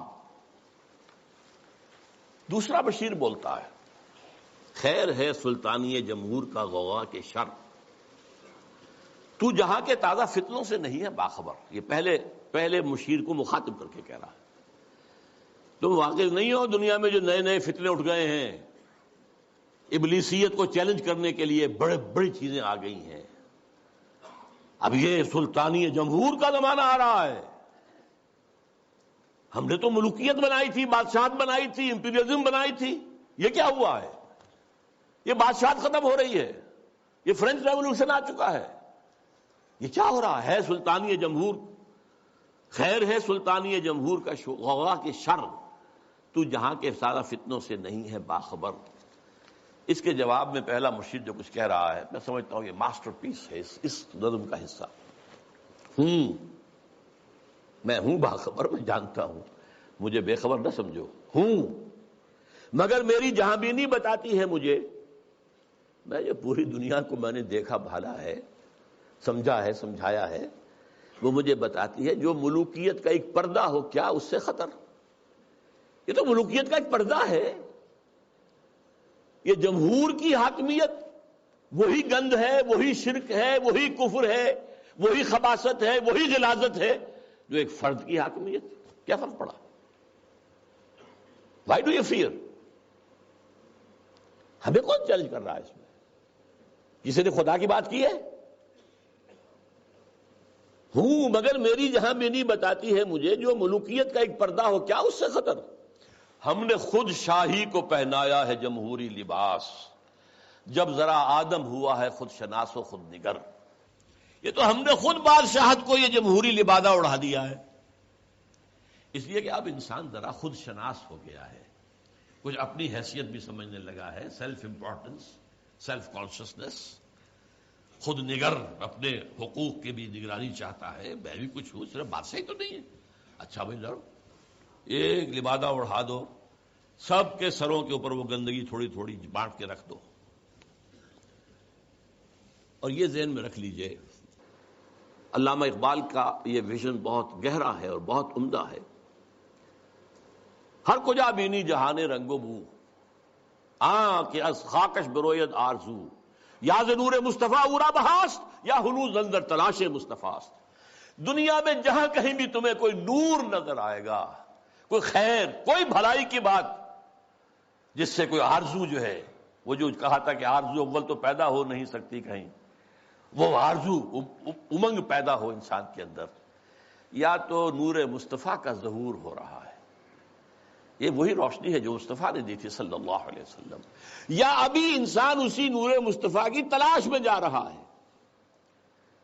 یہ جو ڈائلیکٹیکل پروسیس چل رہا ہے دنیا میں، یہ کشاں کشاں جا رہا ہے اسی نظام کی طرف جو محمد نے دیا تھا صلی اللہ علیہ وسلم۔ یہ بات تو بعد میں بھی آئے گی ذرا، اس وقت یہ ہے کہ یہ خود شناسی اور خود نگری یہ محمد کی ادا کرتا ہے صلی اللہ علیہ وسلم۔ یہ خلیفہ راشد نمبر 2 ہیں حضرت عمر فاروق، جن کا تاریخی جملہ ہے، ایک صوبے کے گورنر نے، غالباً ایران کے گورنر نے، حضرت سعد بن ابی وقاص تھے غالباً، انہوں نے اپنے مکان کے باہر ڈیوڑی بنا دی اور ایک پہرے دار کھڑا کر دیا۔ اب یہ تو نہیں کہ ہر وقت کوئی آئے اور ملنے کے لیے تیار ہو، آخر گورنر ہے، اس کا بھی کوئی پرائیویسی ہوتی ہے، ٹائم ہے۔ پرچہ نویس ہوتے تھے، انہوں نے خبر بھیج دی حضرت عمر کو کہ سعد نے یہ کام کیا ہے۔ آپ نے خط دے کر ویلچی کو بھیجا اور کہا پہلے جا کر اس ڈیوڑی کو آگ لگا دینا اور پھر میرا یہ خط دینا۔ اور خط میں کیا لکھا؟ انسانوں کو ان کی ماں نے آزاد جنا تھا، تم کون ہوتے انہیں اپنا غلام بنانے کے لیے؟ Who are you؟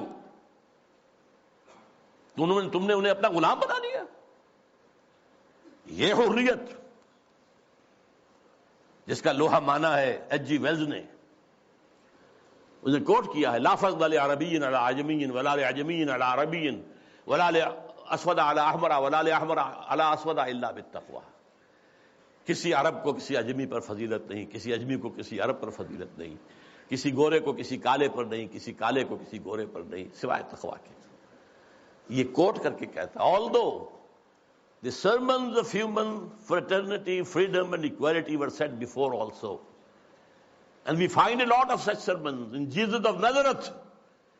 But it must be admitted that it was Muhammad sallallahu alaihi wasallam who for the first time in history established a society based on these principles.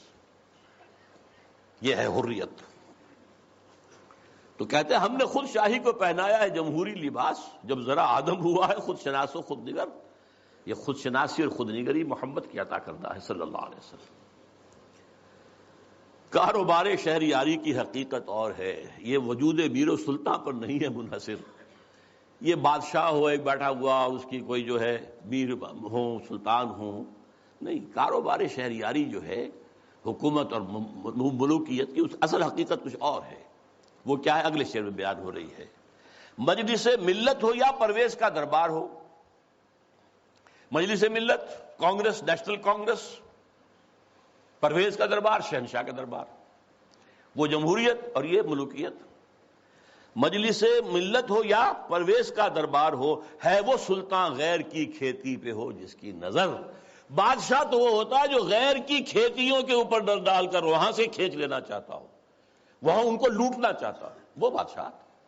وہ بادشاہ جو ہے کبھی فرعون تھا اور کبھی نمرود تھا اور کبھی اور تھے, نمارندہ تھے اور تھے. لیکن یہ کہ اب یہ ہے کہ وہ امپیریلزم کی شکل میں آیا ہے. پورا ایشیا کالونائز ہوا تھا اور اب تو پوری دنیا کو وہ اپنے world bank, IMF, globalisation, TRIPS, ان کے شکنجے میں کس لینا چاہتے ہیں. تو نے کیا دیکھا نہیں مغرب کا جمہوری نظام, چہرہ روشن اندروں چنگیز سے تاریک تر. یہ مغرب کا جمہوری نظام کیا ہے؟ بڑا روشن ہے بہت. ہم بھی بڑے متاثر ہوتے ہیں. دیکھیں کتنا بڑا ملک ہے, صدارت کا انتخاب ہوا ہے, کس سموتھلی وہ پچھلا ہٹ گیا دوسرا آ گیا. کوئی خون ریزی نہیں, کوئی دنگا نہیں, کوئی فساد نہیں, کچھ نہیں. ہماری طرح تو نہیں ہوتا, بلکہ شکست کھانے والا فوراً جا کے مبارکباد دے دیتا ہے, بجائے اس کے کہا دھاندلی ہوئی ہے, دھاندلی ہوئی ہے, دھاندلی ہوئی ہے. وہ جو ہمارے ہاں ہوتا ہے. تو اب اس سے ہم متاثر تو ہوتے ہیں, لیکن سوال تو یہ ہے کہ یہ سارا نظام کیا ہے؟ یہ دنیا کو نچوڑنے کا جو نظام بنایا جا رہا ہے, اس گلوبلائزیشن کے اندر جو خباثتیں ہیں وہ ہم نہیں جانتے, اہل یورپ جانتے ہیں, اہل امریکہ جانتے ہیں. سیاٹل میں ہنگامے وہاں ہوئے تھے, گلوبلائزیشن کی کانفرنسز جو ہوئی ہیں. ڈیووس میں ہنگامہ یورپ میں ہوا ہے, پھر واشنگٹن میں ہوا ہے. ہمیں تو پتہ بھی نہیں کیا ہو رہا. ہماری قسمتوں کے سودے ہوتے ہیں. ہماری حکومتیں جو بھی ہیں وہ دستخط کر کے آ جاتی ہیں. اللہ خیر صلی اللہ. ایک اور جگہ اس جمہوریت کے بارے میں اقبال جو کہتا ہے وہی ساز کہن مغرب کا جمہوری نظام جس کے پردوں میں نہیں غیرض نوائے قیصری. دیو استبداد جمہوری قبا میں پائے کوب. پائے کوب پاؤں مارنا, جیسے کہ کوئی ڈانسر جو ہے وہ اپنے پاؤں زمین کے اوپر مارتی ہے یا مارتا ہے. دیو استبداد جمہوری قبا میں پائے کوب. تو سمجھتا ہے یہ آزادی کی ہے نیلم پری؟ کیا بتاؤں کیا ہے. اچھا, لیکن اب تیسرا مشیر بولتا ہے روح سلطانی رہے باقی تو پھر کیا اضطراب. اگر یہ ملوکیت رہے باقی کسی نہ کسی شکل میں, روح سلطانی باقی رہے تو پھر ہمیں کوئی حرج نہیں. امپیریلزم موجود رہے تو ہمیں کوئی اعتراض نہیں. ہیومن ساورنٹی موجود رہے تو ہمیں کوئی اعتراض نہیں. روح سلطانی رہے باقی تو پھر کیا اضطراب ہے. مگر کیا اس یہودی کی شرارت کا جواب وہ کلیم بے تجلی, وہ مسیح بے صلیب, نیست پیغمبر و لیکن در بغل دارت کتاب. اب یہ کس کی طرف اشارہ ہو رہا ہے؟ کارل مارکس کی طرف. یہودی, جرمنی کا رہنے والا, 1818 میں پیدا ہوا ہے.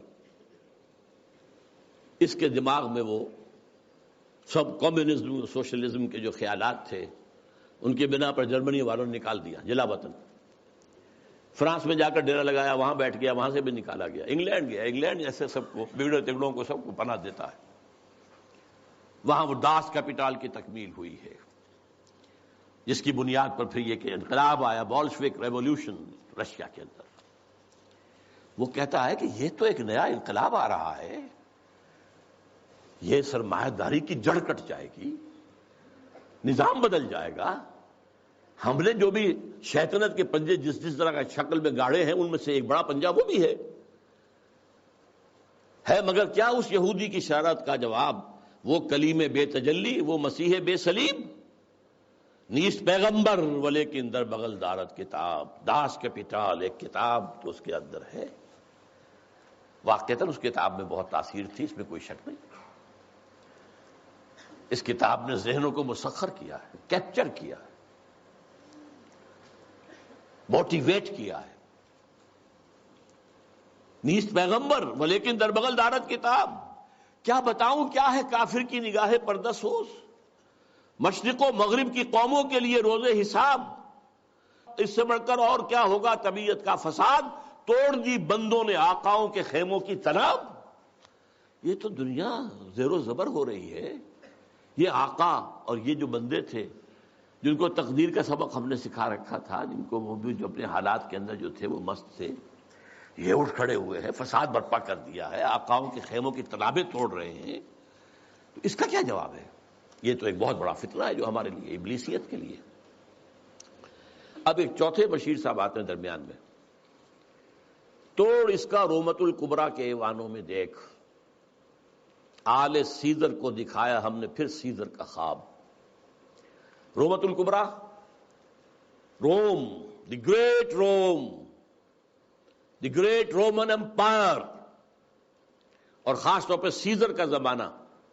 سیزر کے زمانے میں حضرت مسیح پیدا ہوئے ہیں، اور اسی کا اپوائنٹڈ گورنر پائلیٹس پونٹس جو ہے، اس کے ہاتھوں ان کے خیال کے مطابق ان کو سولی دی گئی ہے۔ تو سیزر کا جو ایک خواب تھا، اس نے جو ایک بڑی سلطنت، بڑی مملکت، ایشیا، افریقہ اور یورپ کو اپنے ایک پنجے کے اندر لانے کا خواب دیکھا تھا، وہ ختم ہو گیا تھا۔ پھر مسلمان آ گئے، گریٹ آٹومان امپائر قائم ہو گئی، تقریباً انہی تمام علاقوں پر جن پر یہ رومن امپائر تھی تقریباً۔ لیکن اب پھر ہم نے آل سیزر ہی کے خاندان سے، نسل سے ایک شخص کو پھر وہی خواب دکھا دیا ہے، اور وہ شخص کون ہے؟ مسولینی۔ یہ 1883 میں پیدا ہوا تھا، اور ایک غریب لوہار کا بیٹا تھا، لیکن اس کے اندر ایک زوم تھا کہ رومی بڑی طاقت ہے، بڑی قوت ہے، اونچی نسل ہے، اعلیٰ نسل ہے، ان کا حق ہے حکومت کرنا۔ یہی چیز بعد میں ہٹلر کے ذریعے سے جرمنی میں آئی ہے، لیکن ابھی جب تک یہ نظم لکھی گئی ہے 1936 میں، اس وقت تک ابھی وہ منظر عام پر نہیں آیا تھا۔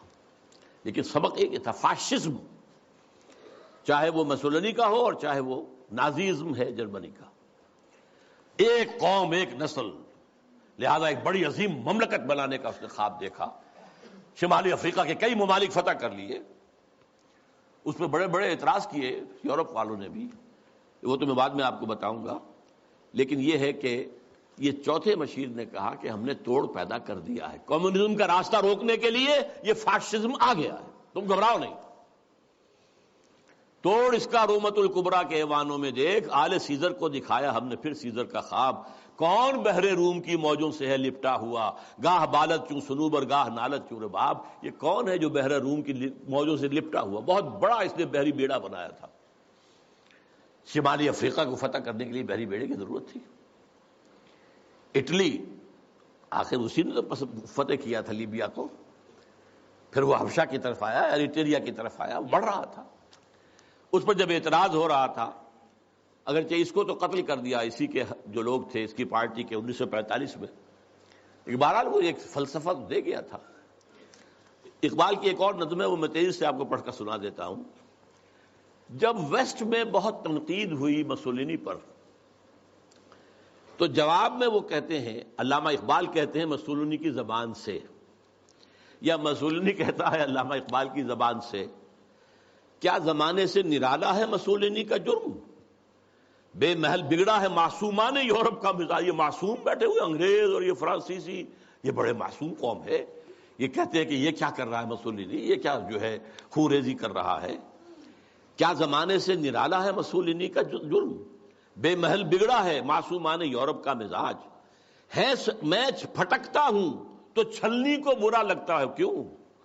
چھاج پھٹکتا ہے، چھلنی جو ہے اس کے اندر سے وہ چیز کو نکلتی ہے. میں پھٹکتا ہوں تو چھلنی کو برا لگتا ہے. کیوں؟ ہیں سبھی تہذیب کے اوزار، تو چھلنی میں چھاج. میرے سودائے ملوکیت کو ٹھکراتے ہو تم نے کیا توڑے نہیں کمزور قوموں کے زجاج. تم نے لوٹے بے نوا سیرا نشینوں کے خیام، تم نے لوٹی کشت دہقاں، تم نے لوٹے تخت و تاج. پردہ تہذیب میں غارت گری آدم کشی، کل روا رکھی تھی تم نے، میں روا رکھتا ہوں آج. یہ ہے مسولینی کا جو موقف تھا جو علامہ اقبال نے بیان کیا. بہرحال اب پھر تیسرا مشیر بولتا ہے، میں تو اس کی عاقبت بینی کا کچھ قائل نہیں جس نے افرنگی سیاست کو کیا یوں بے حجاب. کہ میں تو کچھ زیادہ قائل نہیں ہوں اس مسولینی کی کوئی عاقبت اندیشی، یہ ہمارے کام کا آدمی نہیں ہے. افرنگی سیاست کو اس طرح بے حجاب کر دیا کہ تم بھی لٹیرے ہو، تم نے بھی خونریزیاں کی ہیں، تم نے بھی ملک لوٹے ہیں، تم نے بھی لوگوں کے خون چوسے. میں کر رہا ہوں تو کون سا نیا جرم ہے؟ کیا زمانے سے نرالا ہے مسولینی کا جرم؟ وہ کہتا کہ یہ تو اصل میں یہ اشتراکیت کے خلاف تو یہی جو ویسٹرن کیپٹلزم ہے یہی تو اصل دفاع بن سکتا تھا، اور اسی کو مسولینی کمزور کر رہا ہے. میں تو اس کی عاقبت بینی کا کچھ قائل نہیں جس نے افرنگی سیاست کو کیا یوں بے حجاب. پانچواں مشیر اب کہتا ہے، اے تیرے سود نفس سے کار عالم استوار. جناب ابلیس، مہاراج ابلیس، آپ کے سود نفس ہی سے تو سارا یہ کار عالم جو ہے یہ چل رہا ہے. تو نے جب چاہا کیا ہر پردگی کو آشکار. تو نے جب چاہا چھپے ہوئے رازوں کو آشکار کر دیا، کھول دیا، بیان کر دیا. آب و گل تیری حرارت سے جہان سوز و ساز. یہ جو آب و گل کا عالم ہے، یہ زمین اور پانی، اسی سے سب کچھ بنا ہے نا. وَمِنَ الْمَاءِ خَلَقْنَا مِنَ الْمَاءِ كُلَّ شَيْءٍ حَيٍّ. یہ ساری چیزیں یہیں سے پیدا ہوئی ہیں، پانی اور مٹی. من تین قرآن کہتا ہے. آب و گل تیری حرارت سے جہان سوز و ساز. ابلہ جنت تیری تعلیم سے دانائے کار. ابلہ جنت یہ اصل میں حضور کی جو ایک حدیث ہے بیان کی جاتی ہے، میں اس کے سند کا کیا مقام نہیں جانتا. اہل الجنت بلہن، کہ جنت میں لوگ جو ہوں گے وہ ہوں گے بہت ہی سادہ لو ہوں گے، بہت شریف ہوں گے، بہت سادہ لو. اس سے ابلہ کا لفظ بنا ہے. ابلہ جنت تیری تعلیم سے دانائے کار.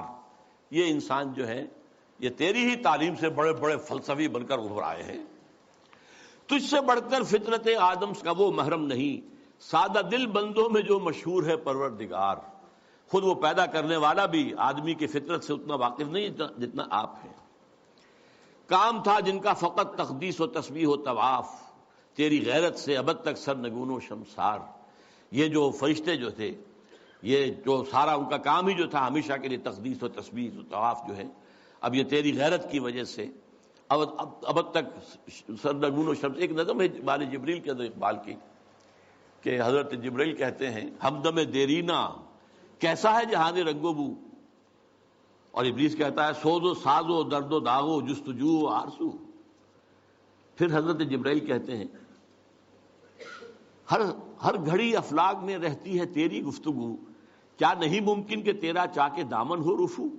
تو نے جو اللہ کے حکم سے سرتابی کی تھی، اپنے اس دامن کو اگر دوبارہ سی لے، رفو کر لے، تو پھر تیرا مقام جو ہے وہ ہو سکتا ہے بلند. اس میں وہ کہتا ہے اے جبریل تو واقف نہیں اس راز سے، کر گیا سرگشت مجھ کو سرمست مجھ کو ٹوٹ کر میرا سبو. یہ جو میں نے عالم بنایا ہے، اس میں جو کچھ کھیل میں دیکھ رہا ہوں، جو تماشے کر رہا ہوں، جو میرے یہاں پر اداکار جو ہیں کام کر رہے ہیں، میں جن کی پتلیوں کی طرح سے جنہیں نچا رہا ہوں، یہ میرے لیے بہت دلچسپ ہے. یہ جو عالم ہے تمہارا، تو فقط اللہ اللہ اللہ، اس عالم میں اب میرا گزر نہیں، اب یہاں میرا گزر ممکن نہیں. کس قدر خاموش ہے یہ عالم بے کاخو کو. یہاں تو کوئی حرکت ہے ہی نہیں، کوئی لڑائی ہو، کوئی جنگ ہو، مار پیٹ ہو، کوئی خونریزی ہو، وہ کچھ بھی نہیں. بہرحال گرچہ ہیں تیرے مرید افرنگ کے ساحر تمام، اب مجھے ان کی فراست پر نہیں ہے اعتبار. یہ جو ہے پانچواں مشیر، ذرا ایک نوٹ آف کہیے کہ ڈسینٹ کہ یہ جو آپ کے جتنے بھی ہیں اس وقت دنیا میں جتنے بھی چیلے چانٹے کام کر رہے ہیں، گرچہ ہے تیرے مرید افرنگ کے ساحر تمام، اب مجھے ان کی فراست پر نہیں ہے اعتبار۔ وہ یہودی فتنگر، وہی کارل مارکس، وہ یہودی فتنگر، وہ روح مصدق کا بروز، روح مصدق کا بروز۔ بروز کہتے ہیں کسی گزری ہوئی شے یا گزرے ہوئے انسان کی روح کا جزوی طور پر یا کلیہ طور پر کسی اور میں بعد میں ظاہر ہو جانا۔ تو یہ جو کہا ہے کہ مصدق، یہ کون تھے؟ یہ 5ویں صدی عیسوی میں ایران میں پیدا ہوئے، اور جہاں تک تحقیق ہے زرتشت کے یہ پیروکار تھے، اور میرا گمان بھی یہی ہے، بعض لوگوں کا خیال ہے کہ زرتشت جو ہے وہ نبی تھے، واللہ عالم۔ اور سائرس جس نے کہ عظیم تر ایران کی بنیاد ڈالی تھی، جسے قرآن میں ذوالقرنین کہا گیا ہے، وہ اصل میں انہی کا تربیت دادا تھا۔ وہ جلا وطنی کی زندگی میں جب رہا ہے تو انہی کے زیر اثر رہا ہے، واللہ عالم۔ اس نے جو ہے زرتشتی فلسفے کو ذرا آگے بڑھایا۔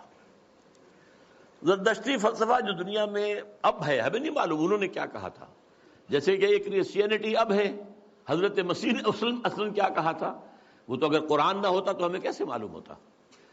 بدھ مت اب جو کچھ ہے، کیا پتہ واقعتاً وہ گوتم بدھ کی طرف اس کی نسبت درست ہے کہ نہیں ہے۔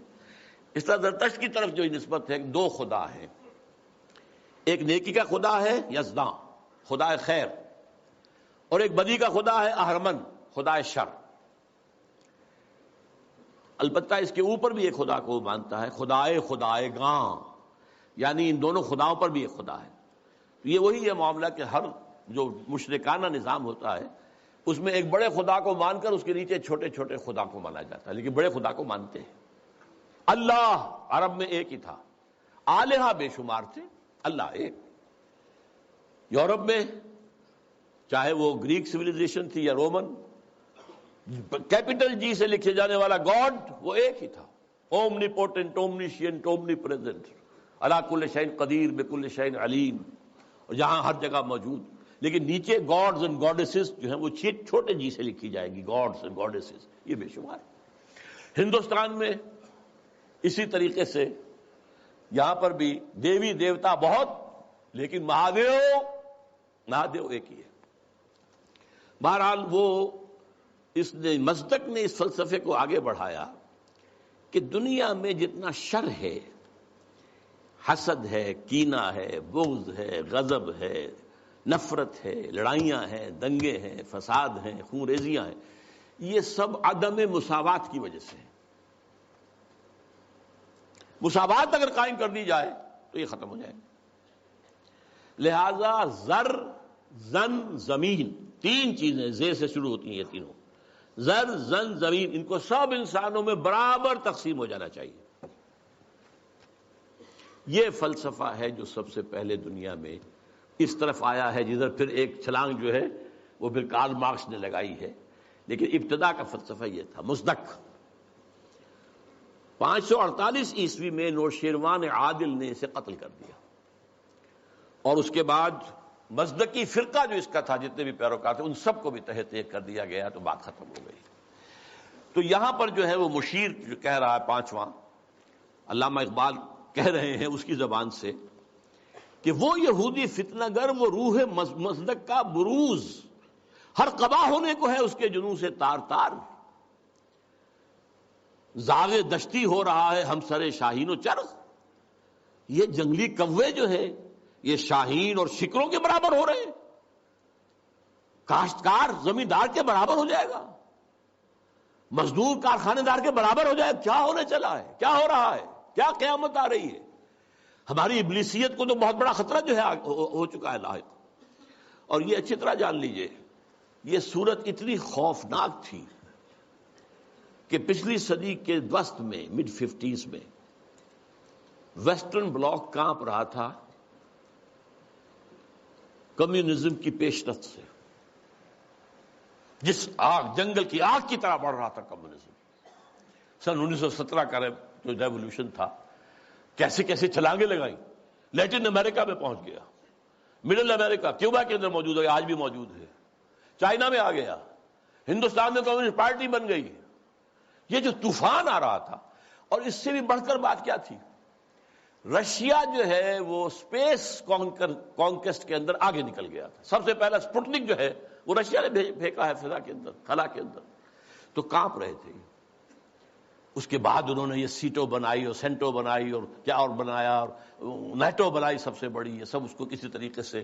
اور سب سے بڑی بات یہ، امریکہ بہادر نے ملینز کی تعداد میں قرآن شائع کر کے انگریزی میں اسے تقسیم کیا مسلمانوں میں. دی گلوریس قرآن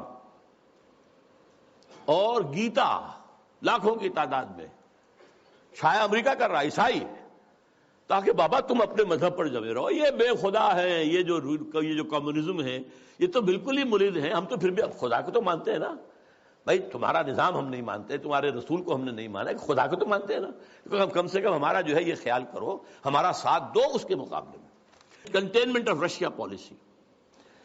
تو یہ جو کہہ رہا ہے کہ گرچہ ہیں تیرے مرید افرنگ کے ساحر تمام، اب مجھے ان کی فراست پر نہیں ہے اعتبار. وہ یہودی فتنگر، وہ روح مصدق کا بروز، ہر قبا ہونے کو ہے اس کے جنوں سے تار تار. زاغ دشتی ہو رہا ہے ہم سر شاہین و چرغ، کتنی صورت سے بدلتا ہے مزاج روزگار. چھا گئی آشفتہ ہو کر وسعت افلاک پر، جس کو نادانی سے ہم سمجھے تھے کہ مشت غبار. ہم سمجھے تھے کہ تو ایک ہے، ایک ملک میں ریولوشن آ گیا ہے نا، رشیا کے اندر آ گیا ہے، بولشوک ریولوشن آ گیا ہے، مشت غبار ہے بس. دیکھیے تو آندھی بن گئی ہے. چھا گئی آشفتہ ہو کر وسعت افلاک پر، وہ پوری دنیا میں گلوب کے اندر جا رہی ہے. ہمارا نظام، ہمارا جو یہ سرمایہ دارانہ نظام ہے تو ختم ہو جائے گا، تباہ و برباد ہو جائے گا. فتنہ فردا کی ہیبت کا یہ عالم ہے کیا. اب دیکھیے ہیبت کا لفظ، یہ جو میں نے آپ کو بتایا ہے، اقبال کے سامنے وہ نقشہ نہیں تھا، لیکن میں نے جو آپ کو بتایا ہے کہ جس طریقے سے کہ ویسٹرن بلاک کانپ رہا تھا کہ رشیا اور اس کا جو نظام ہے اس تیزی کے ساتھ بڑھ رہا ہے، تو ہمارے قدم تو نہیں جم سکتے اس کے مقابلے میں. فتنہ فردا کی ہیبت کا یہ عالم ہے کہ آج کانپتے ہیں کوہسارو مرغزارو جوئے بار. میرے آقا وہ جہاں زیر و زبر ہونے کو ہے، جس جہاں کا ہے فقط تیری سیادت پر مدار. حضرت ابلیس ذرا غور کیجئے. اب وہ جہان جو ہم نے بنایا تھا، باطل جہان، ظالم جہان، باطل اور ظالم نظام، اس وقت سب کے سب جو ہے اس کے تاروں پود بکھر جائیں گے. اب یہ آخری خطاب ہے، یہ ابلیس کا ہے. پھر وہ اپنے اسی لاف زنی کے انداز میں آغاز فرماتے ہیں، ہے میرے دست تصرف میں جہان رنگ و بو. یہ جہان رنگ و بو جو ہے، یہ عالم ارضی، یہ میرے دست تصرف میں ہے، میرے قدرت میں ہے. میری فوجیں ہیں، میرے کارندے ہیں، میرے چیلے ہیں، میرے شاگرد ہیں، میرے ایجنٹ ہیں. یہ سب کے سب ہیں جو اس وقت کنٹرول کر رہے ہیں کائنات کو. کیا زمین، کیا مہرما، کیا آسمان تو نہ صرف زمین بلکہ آسمان بھی میرے قبضے میں ہے. میں نے جب گرما دیا اقوام یورپ کا لہو، دیکھ لیں گے اپنی آنکھوں سے تماشا شرق و غرب و شرق. میں نے جب گرما دیا اقوام یورپ کا لہو. اب یہ اقوام یورپ کا لہو گرم ہوا ہے ورلڈ وار نمبر 2. یہ جنگ کن کے مابین تھی؟ اقوام غرب ہی کا تھا. یورپ میں ہوئی، کروڑوں انسان قتل ہوئے. اور اب ورلڈ وار 3 از ان دی آفنگ، سر پر لٹکی ہوئی ہے. کچھ ٹائم فیکٹر کی بات ہے، کتنا وقت لگے. یہ میرا مستقل موضوع ہے جس پر میری گفتگویں ہوتی رہتی ہیں، اس وقت وقت نہیں لوں گا زیادہ، لیکن بہرحال وہ سر پہ ٹنگی ہوئی تلوار کے مانند ہے. دیکھ لیں گے اپنی آنکھوں سے تماشا غرب و شرق، میں نے جب گرما دیا اقوام یورپ کا لہو. سب کو دیوانہ بنا سکتی ہے میری کیا امامان سیاست، کیا کلیسا کے شیوخ. سب کو دیوانہ بنا سکتی ہے میری ایک ہو.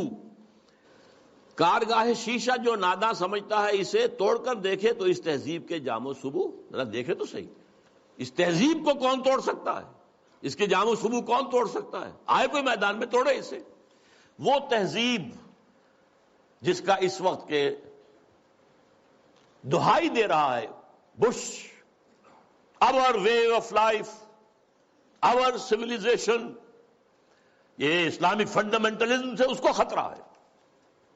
our way of life. یہی فرعون نے کہا تھا اپنے درباریوں سے کہ یہ جو موسیٰ اور ہارون دو آ گئے ہیں یذهبا بطریقتکم المثلی، تمہاری آئیڈیل تہذیب کو ختم کرنے کے درپے ہیں، یہ تمہارے نظام کو ختم کر دیں گے. آج وہی بات جو ہے بش کہہ رہا ہے. ہماری اس تہذیب کے توڑ کر دیکھیں تو اس تہذیب کے جام و ثبو دست فطرت نے کیا ہے جن غریبانوں کو چاک، مزدقی منطق کی سوزن سے نہیں ہوتے رفو. اب یہ بہت عمدہ شعر ہے کہ اللہ تعالیٰ نے جو خالق ہے انسان کا، امتیازات اس نے رکھ دیے ہیں اس کی سرشت کے اندر. میں لفظ فطرت استعمال نہیں کر رہا ہوں، یہ دو الفاظ علیحدہ ہیں. سرشت، سرشتن گودنا، یہ جو ہماری جو اینیمل انسٹنکٹس ہیں وہ سرشت ہے. جو ہمارے اندر جو روحانی تقاضے ہیں وہ ہماری فطرت ہے. فطرت اللہ التی فطر الناس علیہا، اس کی تو نسبت جو ہے ذات باری تعالیٰ کے ساتھ ہے. وَنَفَخْتُ فِيهِ مِن روحی. لیکن انسان کی سرشت کے اندر ظاہر بات ہے، جینز کے اندر کہہ لیجیے آج کی اصطلاح میں فرق تو ہے. کوئی زیادہ ذہین پیدا ہوتا ہے، کوئی غبی ہے. کوئی زیادہ جسمانی صحت والے جینز لے کر آتا ہے، کوئی بنیادی طور پر ایسے جینز لے کر آ رہا ہے کہ بیمار ہو رہا ہے، اور بیماری بھی ایسی جو لا علاج ہے. تو یہ تو فرق اور امتیاز تو رہے گا. تو یہ کوئی مزدقی منطق جو ہے مساوات جس طرح کی اس نے تصور دیکھا تھا، اس کی سوزن، اس کی سوئی سے یہ غریبان چاک ہونے والے نہیں ہیں. اسلام نے بھی ان کو ختم نہیں کیا ہے، ان کو ایک حد میں لایا ہے، زیادہ گیپ نہ ہو جائے. ابھی ایک علیحدہ موضوع ہو جائے گا اسلام کا معاشی نظام کیا ہے. اس نے دو چیزوں کو زنجیر، دو جنوں کو زنجیر ڈال دی ہے، سود اور جوا، اور دو مزید جنسی جذبات کو بھڑکا کر کوئی آمدنی اور منشیات کو فروغ دے کر آمدنی. چار چیزیں نکال دیجئے تو ویسٹرن کیپٹلزم اسلامی نظام بن جائے گا. Private ownership, private enterprise, personal initiative, demand and supply, hire and fire, یہ سارے اصول جو ہے، مارکیٹ اکانومی، یہ سب اسلام میں بھی ہے. بس یہ ہے کہ یہ سود کے ذریعے سے یہ جو سرمایہ کاری ہے یہ سرمایہ داری بن جاتی ہے.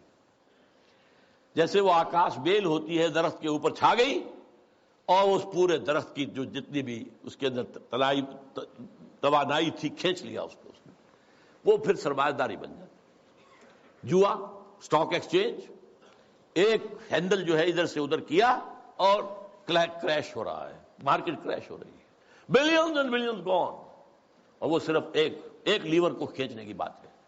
یہ ساری چیزیں آپ کے علم میں ہیں.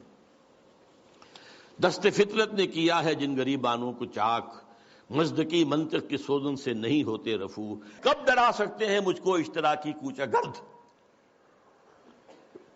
یعنی تم جن سے گھبرا رہے ہو یہ مجھے تو نہیں ڈرا سکتے، مجھے ان سے کوئی خوف نہیں.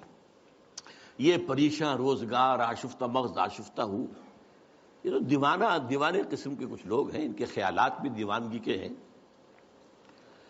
ہے اگر کوئی خطر مجھ کو تو اس امت سے ہے. یہ ہے اب کلائمیکس اس کا، جس کی خاکستر میں ہے اب تک شرار آرزو. بہت اہم ہیں یہ الفاظ، اگرچہ دنیا میں ابھی کہیں اسلامی نظام موجود نہیں ہے. We have to admit. دنیا کہتی ہے اسلامی نظام، بھائی کتاب میں ہے، اس میں پڑھ لو یہ نظام ہے. وہ کہتے دکھاؤ کہیں، نہیں، سوری، کہیں نہیں ہے، کہیں آثار بھی نہیں ہے ابھی تک، تو کم سے کم نظر تو نہیں آ رہے.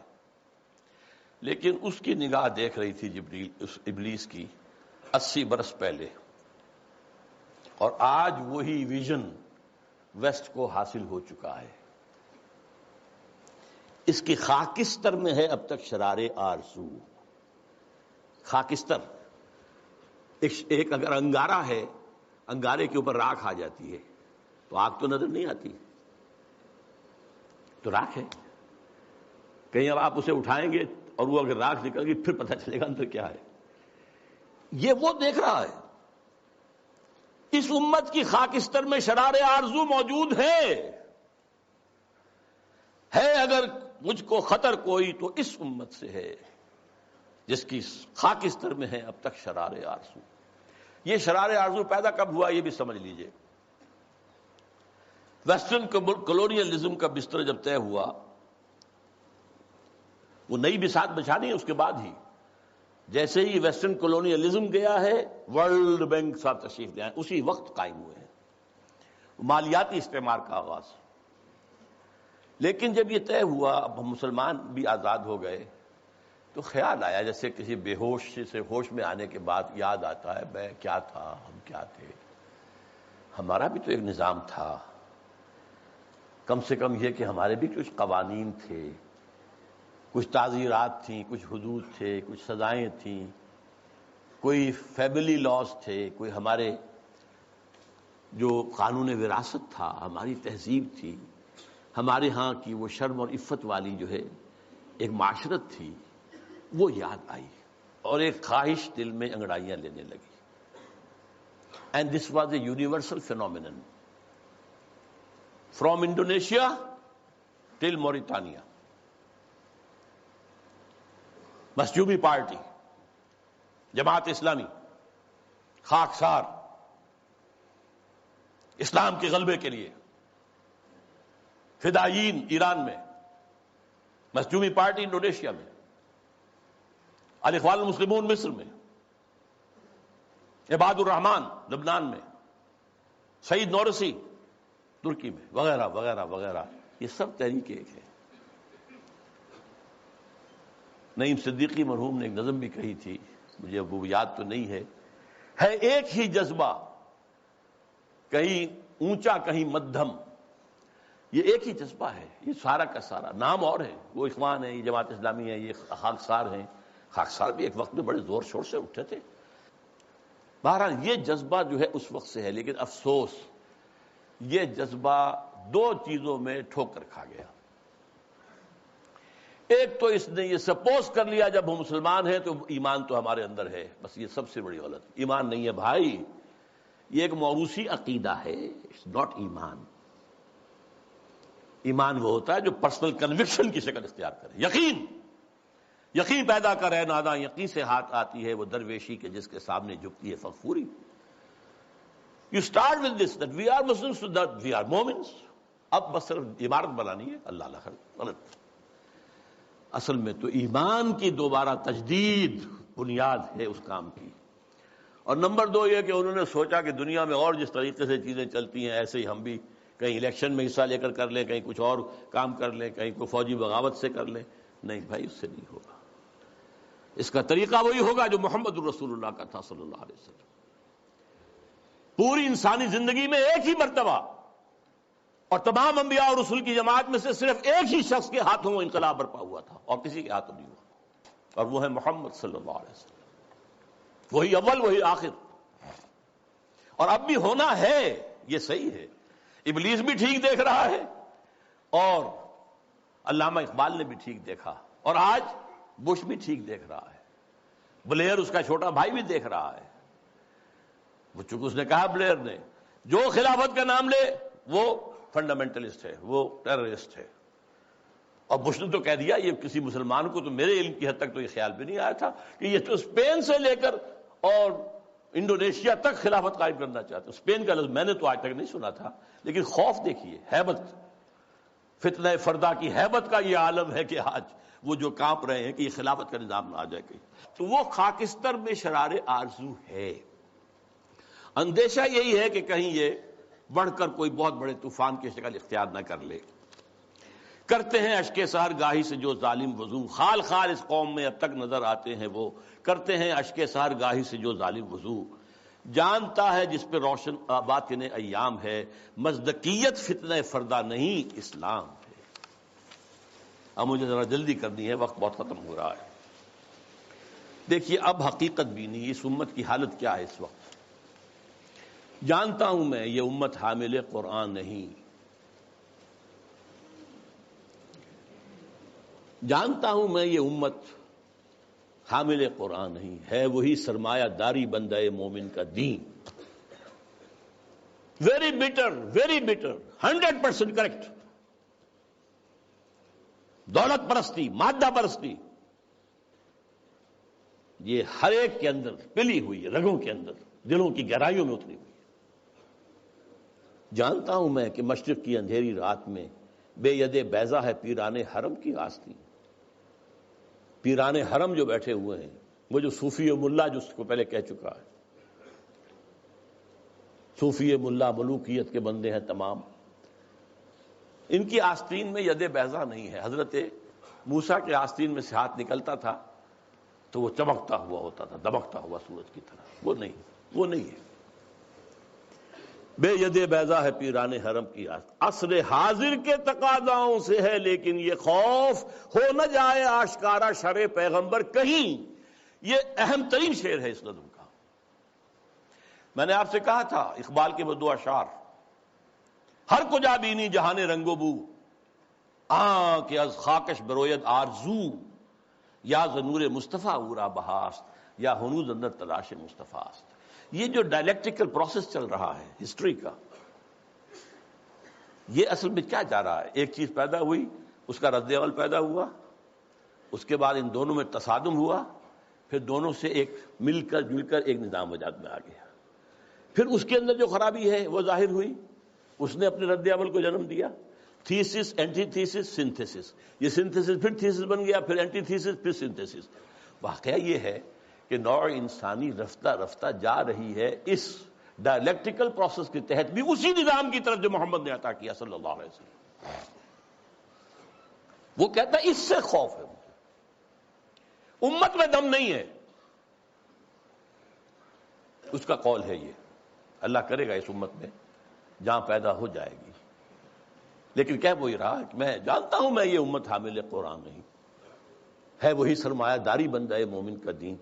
جانتا ہوں میں کہ مشرق کی اندھیری رات میں بے ید بیضا ہے پیران حرم کی آستین، عصر حاضر کے تقاضاؤں سے ہے لیکن یہ خوف.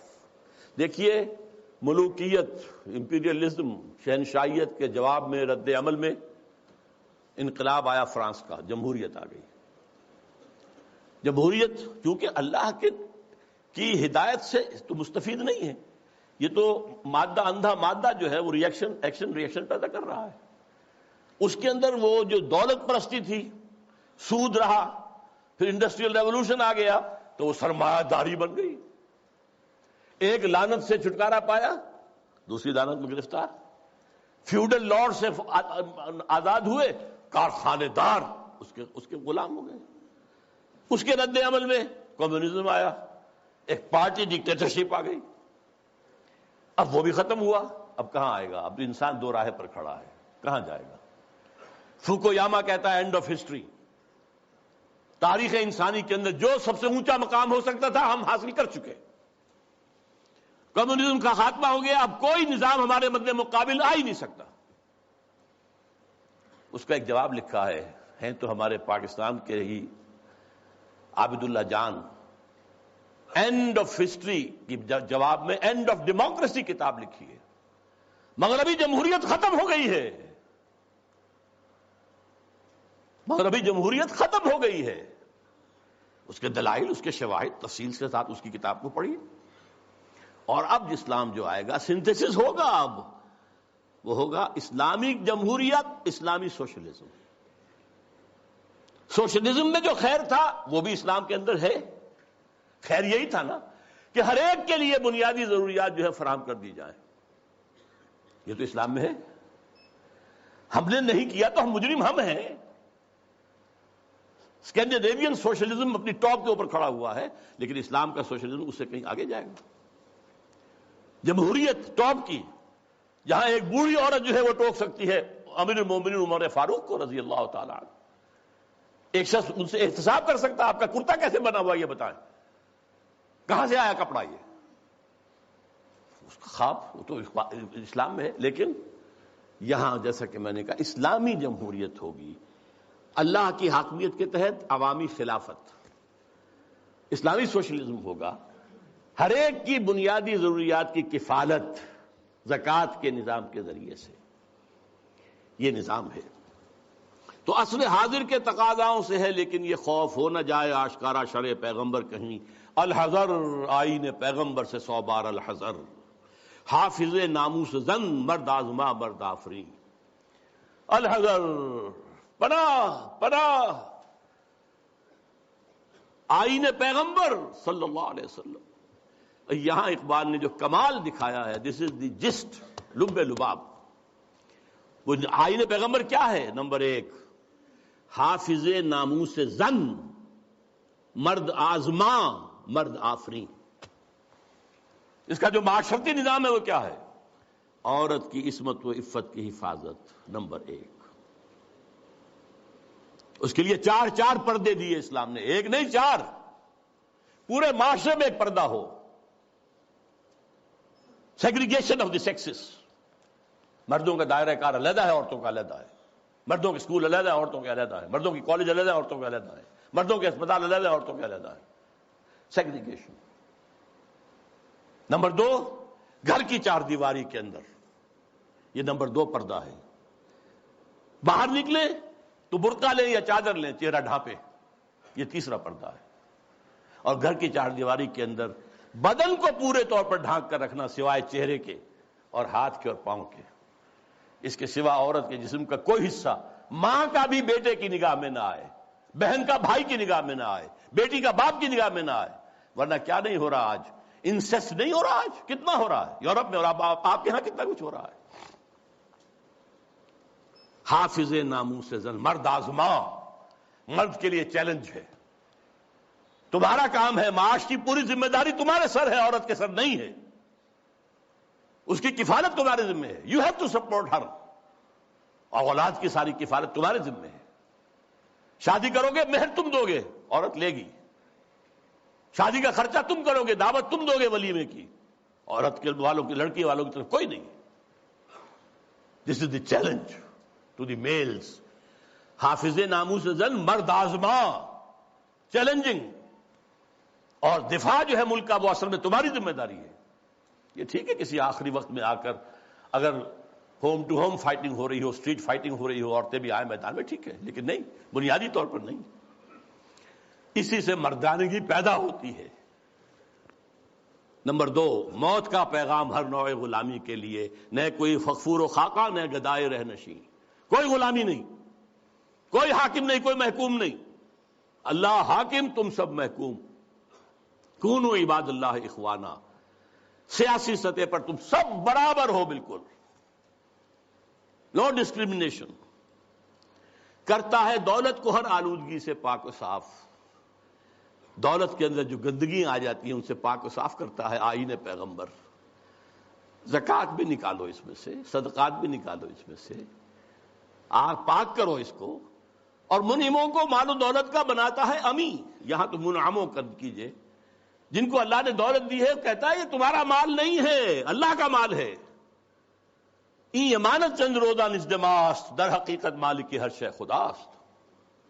یہ تو امانت ہے، جو مالک ہے اس کی مرضی کے مطابق میں تصرف کرو گے، اور اس سے بڑھ کر کیا فکر و عمل کا، اس سے بڑھ کر اور کیا فکر و عمل کا انقلاب؟ بادشاہوں کی نہیں، اللہ کی ہے یہ زمین۔ دیکھ خدایا یہ زمین تیری نہیں، تیری نہیں، تیرے آبا کی نہیں، تیری نہیں، میری نہیں، اللہ کی زمین ہے۔ اصول کیا ہے؟ کوئی بنجر زمین کہیں پڑی ہے، جو اس کو قابل کاشت بنا لے گا وہی مالک ہو جائے گا، اور اگر کاشت نہیں کرے گا، 3 سال اگر گزر گئے تو ختم، ملکیت ختم۔ اور جس کی زمین ہے خود کاشت کرے، یہ میں پہلے بیان کر چکا ہوں۔ امام ابو حنیفہ، امام مالک دونوں کا موقف ہے۔ اب کیا کہہ رہا ہے دیکھیے، چشم عالم سے رہے پوشیدہ یہ آئین تو خوب، یہ آئین انسانوں کے نگاہوں کے سامنے آنا نہیں چاہیے، اسے روکو۔ ذرا سی جھلک دکھانے کی امید ہو گئی افغانستان میں، اس ابلیس اور ابلیس کے چیلوں نے نپ دی ایول ان دی بڈ، ختم، جھلک ہو گئی تھی، تھوڑی سی جھلک تھی، پورے افغانستان میں امن و امان ہو گیا تھا۔ یہ غنیمت ہے کہ خود مومن ہے محروم یقین۔ ہمارے لیے یہ بات ہے قابل اطمینان کہ مومن ہی کو یقین نہیں ہے کہ میرے پاس یہ نظام ہے، یہ نظام واقعی اچھا ہے، یہاں تو کہتے ہیں سود کے بغیر کوئی نظام چل ہی نہیں سکتا، معیشت کا کوئی نظام ممکن ہی نہیں ہے. یہ ہمارے ہاں سب کہتے ہیں. وہ سارا نظام جو ان کا جو ہے وہ جادو وہ ہے جو سر چڑھ کر بول رہا ہے یہی بہتر الہیات میں الجھا رہے، یہ کتاب اللہ کی تعویلات میں الجھا رہے، اسی میں لگائے رکھو اسے، اس میں یہ مفہوم اور اس کے اندر یہ مفہوم اور اس میں سے نکالو اور بال کی کھال اتارو، اس میں لگائے رکھو. توڑ ڈالے جس کی تکبیریں تلس میں ششجہات، ہونا روشن اس خدا اندیش کی تاریک رات. یہ خدا کا تصور رکھنے والا جو ہے، اس کی رات جو تاریک ہے وہ کہیں روشن نہ ہو جائے، صبح نہ طلوع ہو جائے، کیونکہ پھر اس کی تکبیریں جو ہیں ششجہات، 6 جو ڈائمنشنز ہیں ان سب کو جو ہے توڑ کے رکھ دے گی. اب وہ مسائل کیا ہیں جن میں الجھاؤ؟ یہ اقبال کے خاص زمانے کے مسائل تھے. ابن مریم مر گیا یا زندہ جاوید ہے؟ حضرت مسیح فوت ہو چکے، سولی چڑھ چکے، یا نہیں آ کر کشمیر میں دفن ہو گئے، یا کیا ہوا؟ ابن مریم مر گیا یا زندہ جاوید ہے؟ ہیں صفات ذات حق حق سے جدا یا عین ذات؟ یہ میں پہلے گنوا چکا ہوں آپ کو. آنے والے سے مسیح ناصری مقصود ہے یا مجدد جس میں ہو فرزند مریم کے صفات؟ وہ جس کے آنے کی خبر دی گئی ہے وہ وہی عیسیٰ ابن مریم ہوں گے، مسیح ناصری، جیزس آف نازرت، یا یہ کوئی مجدد ہوگا جس کے اندر مریم، فرزند مریم کے صفات؟ یہ سارے مسائل اس زمانے میں قادیانیت نے بڑے زور اور شور کے ساتھ کھڑے کیے ہوئے تھے. آج آپ نہیں جان سکتے جس قدر یہ چیزیں جو ہیں مسلمانوں میں کم سے کم ہندوستان میں اور خاص طور پہ پنجاب کے اندر جس تیزی کے ساتھ یہ پروان چڑھی ہے، اور قادیانیت جو ہے جنگل کی آگ کی طرح پھیل رہی تھی اس وقت. اس لیے کہ غلام احمد قادیانی نے کچھ مناظرے سر کیے تھے، کچھ عیسائیوں کو شکستیں دی تھی، کچھ آریاؤں کو شکستیں دی تھی، وہ سب کے جو ہے آنکھوں کا تارا تھا. خود اقبال نے تعریف کی غلام احمد قادیانی کی، لیکن پھر اس کے بعد ان کو کافر قرار دیا. اور جب انہیں پوچھا گیا کہ یہ کیا معاملہ ہے، آپ نے پہلے تو تعریف کی تھی، تو کہا only stones do not change. یہ فتنے ان کے اٹھائے ہوئے الفاظ ہیں اس وقت میں. ہے کلام اللہ کے الفاظ حادث یا قدیم، امت مرحوم کی ہے کس عقیدے میں نجات؟ کیا مسلمان کے لیے کافی نہیں اس دور میں یہ الہیات کے ترشے ہوئے لات و منات؟ تم اسے بیگانہ رکھو عالم کردار سے، تاب سات زندگی میں اس کے سب مہرے ہوں مات. خیر اسی میں ہے قیامت تک رہے مومن غلام، چھوڑ کر اوروں کی خاطر یہ جہان بے ثبات. ہے وہی شعر و تصوف اس کے حق میں خوب تر، جو چھپا دے اس کی آنکھوں سے تماشائے حیات. ہر نفس ڈرتا ہوں اس امت کی بیداری سے میں، ہے حقیقت جس کی دی کی احتساب کائنات. مست رکھو ذکر و فکر صبح گاہی میں اسے، مختطر کر دو مزاج خانقاہی میں اسے. یہ اس کی آخری جو ہے ہدایات ہیں. میں اس کے ساتھ ہی ابلیس کا فرمان اپنے سیاسی فرزندوں کے نام وہ بھی لے کر آیا تھا، لیکن اب وقت نہیں ہے. اب جو دوسرا حصہ تھا میری گفتگو کا، وہ جماعت جو بنانا چاہتے تھے علامہ اقبال، وہ جو میں بیان کر چکا ہوں، ایسی جماعت جس میں پریکٹسنگ مسلمز ہوں، اسلام کو پہلے اپنے وجود پر نافذ کریں پھر میدان میں آئیں، اور بیعت کی بنیاد پر، امارت کی بنیاد پر نظام ہو. یہ الیکشن کے ہنگامے جو ہیں، جس کو اقبال نے کہا ہے کہ یہ کھیل جو ہے، یہ سارا جو انتخابات وغیرہ کا ہے، اس سب سے ہٹ کر ایک انقلابی جد و جہد جو ماخوذ اور مبنی ہوگی منہج انقلاب محمدی پر صلی اللہ علیہ وسلم، جس طریقے سے حضور نے کیا ہے، اس کے مطابق انقلابی جد و جہد کا برپا کرنا، یہ ہے اصل میں وہ ضرورت جس کے تحت بہرحال ہم اپنی سی کوشش کر رہے ہیں. آپ بھی سوچئے، غور کیجئے، فکر کیجئے. اللہ تعالیٰ مجھے اور آپ کو خیر کی توفیق دے. اقول قولی ھذا واستغفر اللہ لی ولکم ولسائر المسلمین والمسلمات.